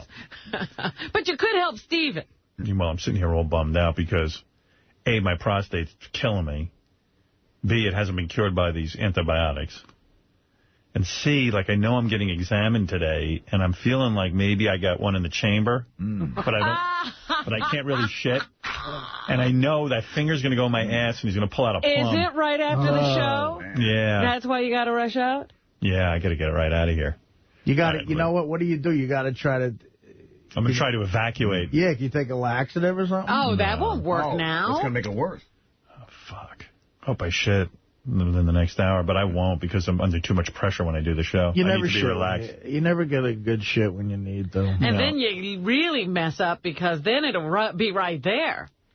Yeah, I could have an accident. Robin, don't they have a way to make you shit without, like, getting too invasive? What do you mean? You mean like a suppository? Something. Yeah, you could take a suppository. I heard, like for dog shows, they take a matchstick and they stick it up a dog's ass to make the dog shit before the show. So I've never heard of the matchstick trick. Fred, try that on me. Does shitting hurt with this? No, it actually feels good. He creases up, so. Actually, I haven't been eating, so I lost like a bunch of weight. You look good. Miserable. Yeah, but Fred, are you not eating because you don't feel well? Well, also I can't work out and I don't want to get heavy. Oh, that thing. Yeah. All right. See. Yeah, this guy on the phone says Owen Wilson won't be insurable now. You're right. Not for a little while. Look, if Robert Downey Jr. is working, everybody can work. And Owen could take out insurance on himself. Got nut insurance. That is a thing they do now. They you say can insure yourself. No actor's uninsurable, they Jeff, say. Robin claims to get... Oh, she knows a lot about show business. I'm just curious how Artie got insurance to do the Beer League movie. See? Well, I had to go through... I think the insurance guy was high that day. Well, people just got to bite the bullet and go... Actually, the investor sat me down and said, look, this is 25 fucking days. How fucked up are you? I'm like, I guarantee I can get... I sat them down and I guaranteed them I could do it. Then it's on you. If you fuck that up, then... You got to be a good boy for a little while. Robert Downey Jr. was just in Zodiac. That's as mainstream as a movie gets. Yeah, he was good in it, too. George, you're on the air. Go ahead. Yes, George. Hey, how you doing, Howard? Hey, now. I just want to thank you for the Sirius Junior you sent me, man. Oh, good. You're welcome. Yeah, man, it's the greatest thing I've ever heard. It is great. It is great. It's a great service, satellite radio. I'm very, very proud to be a part of it. You guys are doing a great job, man. All right, thank you. No problem. Yes, Siobhan, you're on the air. Siobhan, the transsexual. Oh, hello. Hi. Hello. Yes. How are you doing? Oh. You sound more feminine every day. Thank you. Hey, listen, Nutty Nicole Bass called me. Didn't you guys give her some money? Yeah, we did. She's calling to me whining about how much a vet costs for her cat. Nice. Imagine when you're begging Siobhan. Oh, if you're turning to Siobhan, you really got problems. Right. It's like, what am I going to do about it? You know? I mean, Siobhan has no money, and then Nicole probably going to the right source. How do you manage to survive without any money? Imagine when imagine when Siobhan calls you nutty. Yeah. Yeah, and anyway, I'm kind of getting like, you know how irritated you are about that denture story? I'm just as irritated about you comparing me to her. Because it's like, I don't, like, get arrested and call you for money. That's true. You just call for money. Right. Huh? You just call for money. Yeah, but it's for serious stuff. I mean, you know, like, part of what I do, taking care of cats, I have to ask people for money, donations to do it. It's like part of... Maybe you shouldn't do it then. Huh? Maybe you shouldn't do it. No, I made a vow to these cats that I would... Guess what? They don't know a vow. Yeah, but... You know what is going through my mind? Nicole and Siobhan, all the pretty girls hanging out together. Huh? Siobhan, I do admire what you do with the cats. I do. Thank you. Thank you. All right, Siobhan, everyone who is being... Want to make a donation? Not right now. Okay, next time you're writing checks out for charities... Let me ask you something, Marty. Who would you have sex with? Nicole Bass or Siobhan? It has to be Nicole because she's a real girl. I would have to say that, right, yeah. Really? You're not even going to think about it for a second? No. Well, Robin, does Nicole have a little hand-na-na-na in there? Well, Robin said it was a weird vagina. Because big hanging pussy lips. I'd probably be a really good girlfriend for you. I don't even know how to respond to that. She would have reminded you about Isaac's wedding. That's right. Siobhan is a good person. I'm really good at that. I was a great housewife when I was married. Well, thank you, Siobhan. Then shut the fuck up. It's all very fascinating. Thank you. All right, that's Siobhan, everyone. All right, that's you got to go with the technical female. Here's a quick break, and we'll come back. We'll hear from the boys over in the newsroom, John Hein, and, of course, Robin. And I do have to play you the Jerry Lewis telethon clips. Yeah, I want to hear those, because I missed it. Yeah, they're pretty great. I really was upset with myself. Yeah, Jerry's quite something. He really has that repartee down. They say they only did a couple of hours this time. Yeah. No, it's more than enough. All right, we'll be back right after these words. Kids running around with their pants down low so that their underpants stick out. But I mean, like, their whole ass and underpants stick out. Who are you talking about? These white kids. Oh, with around with the... I saw this kid. His I don't even know how the fuck this kid walks. It's a style. And, you know, black guys must laugh at these white kids. These white kids are out of their minds. The way this style happened... This pulling the pants down so that the whole ass sticks out. Well, it wasn't pulling the pants down. Well, I'm telling you, these white kids are pulling their pants down. But I'm telling you, it started from somewhere else. I'm going to tell you where it started from. It started in prison. You know, they're afraid you're going to commit suicide, so they don't give you a belt. That's right. So these black guys who come out of prison weren't there for fashion statement. And somehow the white kids picked up on the fact that black guys wear their pants down low. Well, it started with the shoes, because they wouldn't get shoelaces either. Right. So then all of a sudden people were walking around with no shoelaces in Which is almost impossible, you know? I mean, it just makes your life more difficult. This is a fashion statement. And I don't want to sound like an old codger, but I really don't understand this. The pants are so low. Yeah. That they're almost around your knees. How can you walk? Right. I see it all the time, yeah. And if I'm some black, I'm like, look at the fucking white kids. And why are your pants so big anyway? Yeah, why are your pants so big? There's no explanation for it. Just get tighter pants. Your parents will pay for it. You're an embarrassment. And I want to mention this senator guy, Larry Craig, because... Oh, I have some tape of him. Yeah, so do I. Maybe we can... All right. You know, I got to tell you, this thing smacks a little bit of homophobia to me, because... I know the... Are you defending him? I think I am. Oh, dear. You see, first of all... You think he wasn't doing anything? I don't know. I would have no clue whether he did anything, but it's like one officer is sitting in the toilet and comes out with an arrest and says, this senator is a homo. And so we go... You don't believe the officer? I don't know the officer. I don't know. It was a sting operation because they had gotten complaints about this particular airport bathroom being a location for that kind of thing. Right. So they stationed cops in there to try to stop it. I see. I didn't know that part of it. Yeah. But you know what? It gets me pissed. This guy resigns because, you know... He did plead guilty, Howard. Yes, he did. But he resigns, and then you got guys like David Vitter of Louisiana, who also, he was the client of an escort service, supposedly. And Ted Stevens of Alaska, who's facing an inquiry into whether he traded favors for, money. Right. And these guys are still in office, and you don't see these other Republican dudes screaming for their resignation when it's a homosexual act. But why is that, Howard? Well, because they haven't been proven guilty yet. No. It's because the base is that religious right. Right. So, this is kind of freaky. J.D. was just telling me, I said, I was sort of going with you, like, hey, maybe the guy just, made a mistake and stuff, but J.D. was saying that there's a certain stall that you go to, right? You wait, and then you touch feet. And I guess he hit all of the, He did. I said, when do you go to the men's room and your feet wind up in the other stall? And then when does that ever happen to you? And then the other thing was, he said that his hand went underneath the stall. 3 times. But he claims he was reaching for toilet paper. No. That's what he did claim. He then touched the guy. Oh, he did? Where? He did? Look, we've all been there. On the foot. Under the stall, he touched his leg or ankle or foot or something. He touched whatever he could. All right, then he's guilty. I didn't know he went that far. Anyway, he had a press conference. Here's some tape of this character. All right. But anyway, it is interesting, though, that Republicans aren't screaming for the ouster of Ted Stevens of Alaska. Oh, no, those are minor transgressions. Or David Vitter, who could have been the client of an escort service. I don't know if that's been proven or what. I don't know where those cases stand, but, you know. I mean, all of a sudden they're in a, you know. But this is specifically because of who they try to appeal to. Right. For a moment, I want to put my state of mind into context on June 11th.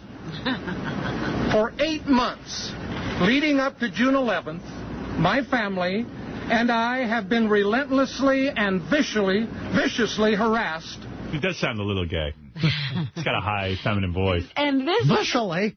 This was the first allegation. Oh, really? Yeah. I was trying to defend. Well, I still think it's wrong that the Republicans are screaming for his ouster, but not these other two characters. But again, by the Idaho guilty. No. Statesman.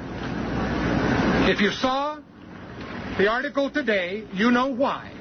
Let me be clear. I am not gay. I never have been gay.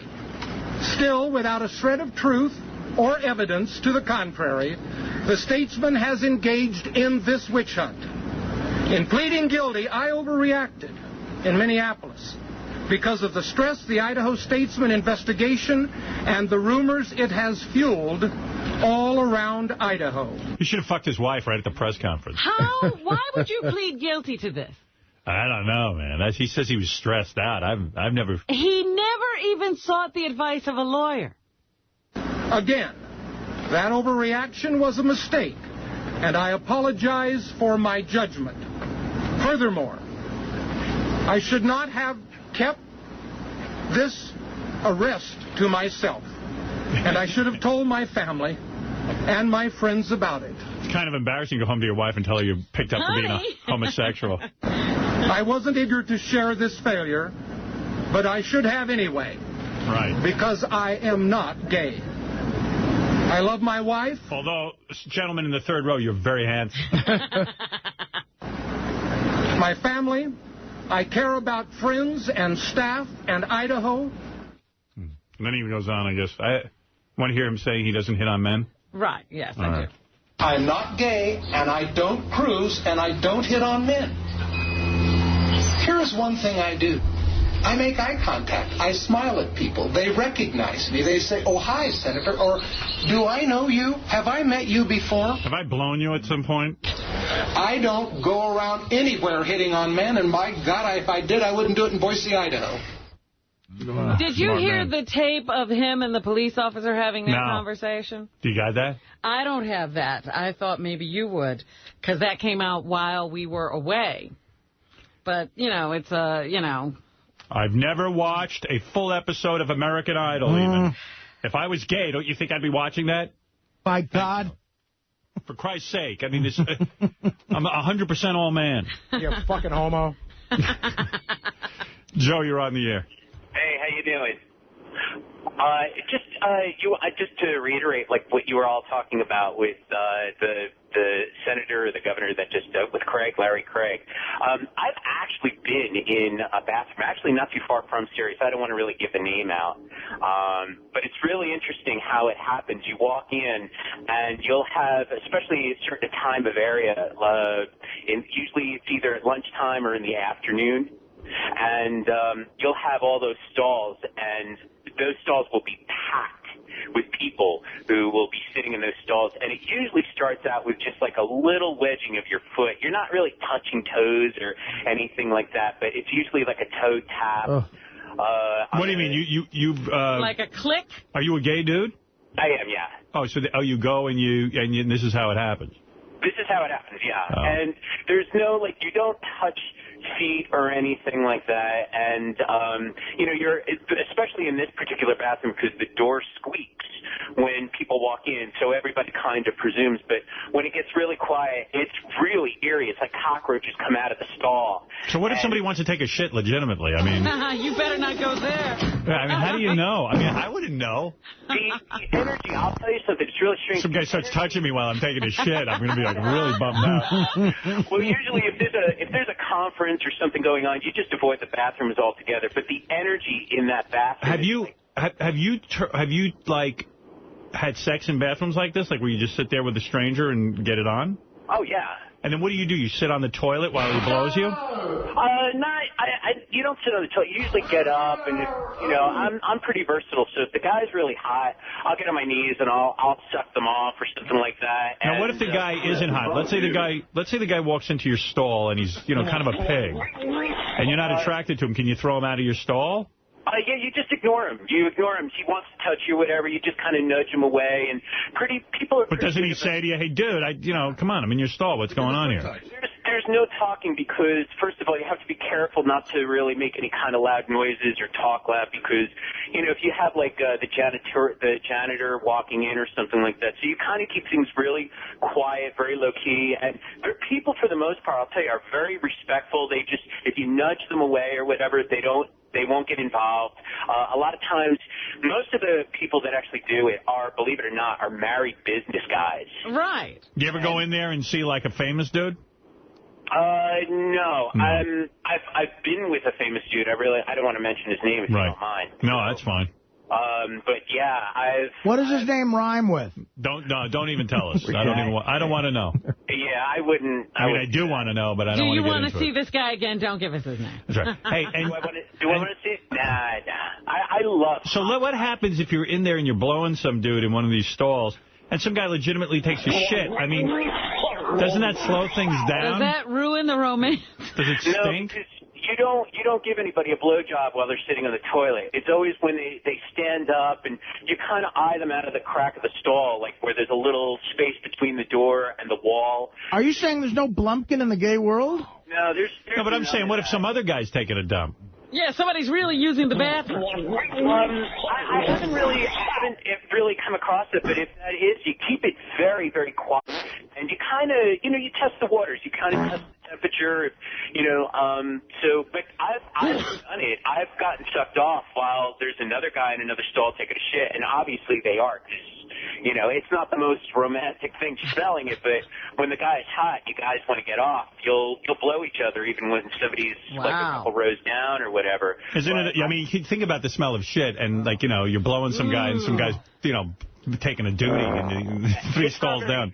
Yeah, it's not very sexual, but I've actually been in a bathroom where I'll tell you, it's like a shark frenzy where you'll have just tons of guys sucking and fucking and just, there's one in Midtown, there's 2 in Midtown, but one in particular, I couldn't believe that the guys would just come out of the stalls. One guy just backed right into a guy who was at a urinal. See, that's why male prostitutes can't make money in this country. Right. Everybody's giving it away. It's too much free sex going down in these stalls. I know when the mayor, and I know his intentions were good, but I know when he got rid of all of those bookstores and everything, I know everybody was up in arms like, well, where are we going to go for lunch? Right. So I know people were a little bummed about that, but you'll find a way. You'll find a place or whatever. But and for the most part, everybody's really safe too, believe it or not. So you think the guy? So you think the senator's guilty, right? I mean, he pled guilty and. I think he is. I think what's just such a load is that because he is gay, they're really focusing this on a whole. It's attack time on the gay community again. That kind of bums me out. I mean, there's so many other people. You've got all of these. I don't even want to say Republicans because Democrats and Republicans alike. You have people going to Taiwan and doing it with kids and everything like that. All right, we get it. All right, hey, thanks, Joe. Sorry. No, it's okay. Thanks, man. Later. You're welcome. Bye-bye. The whole fucking speech.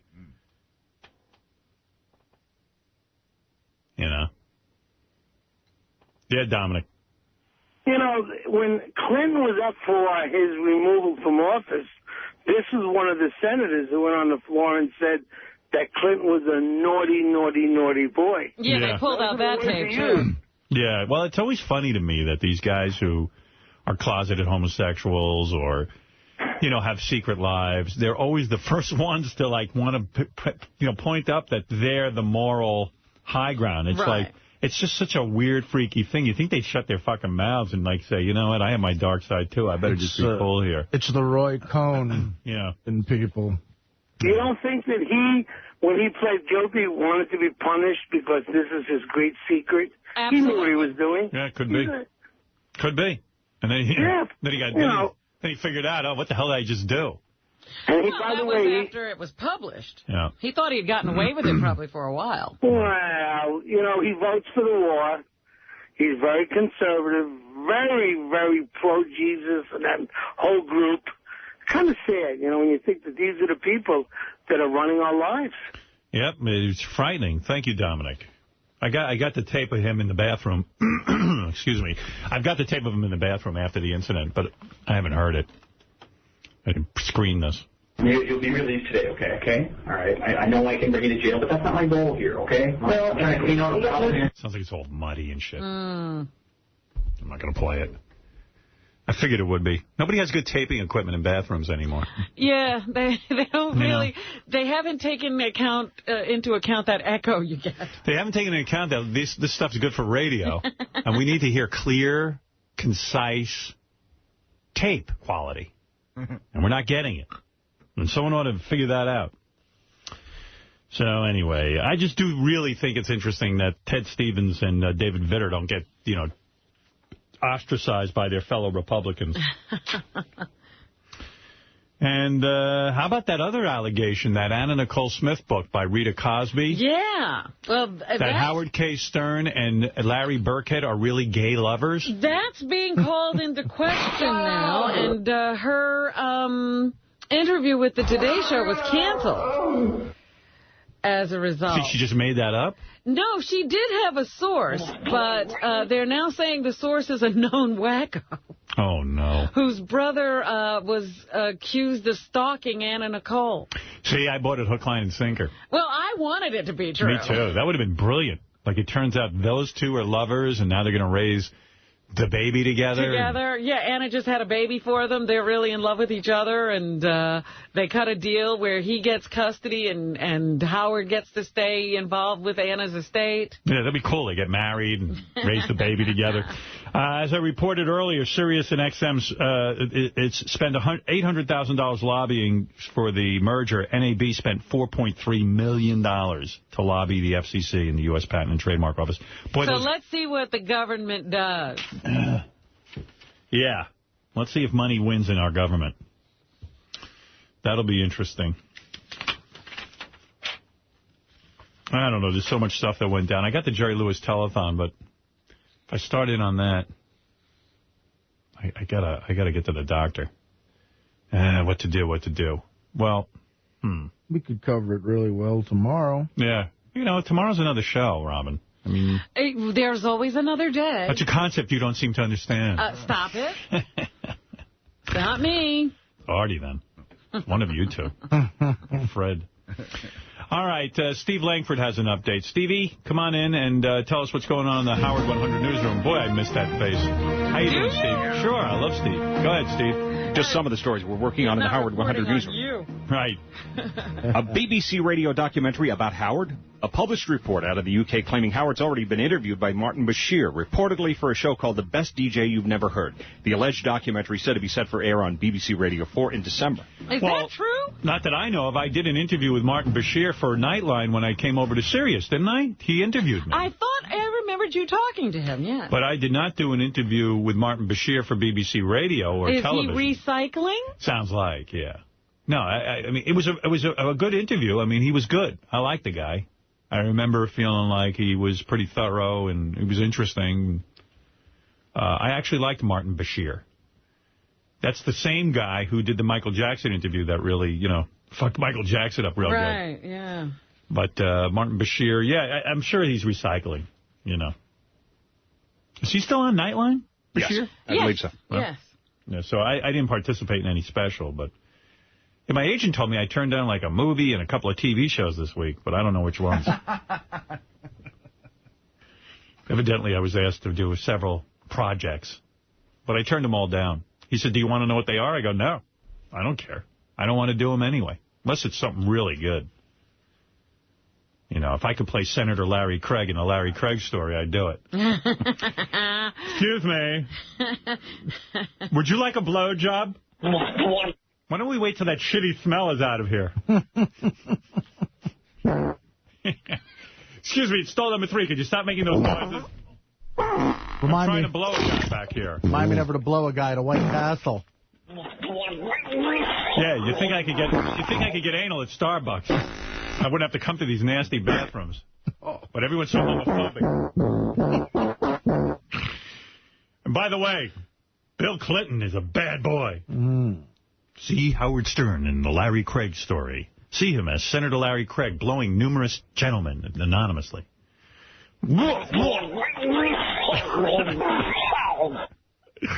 And hear him blow this guy. Oh, man. Oh, yeah. Sweet.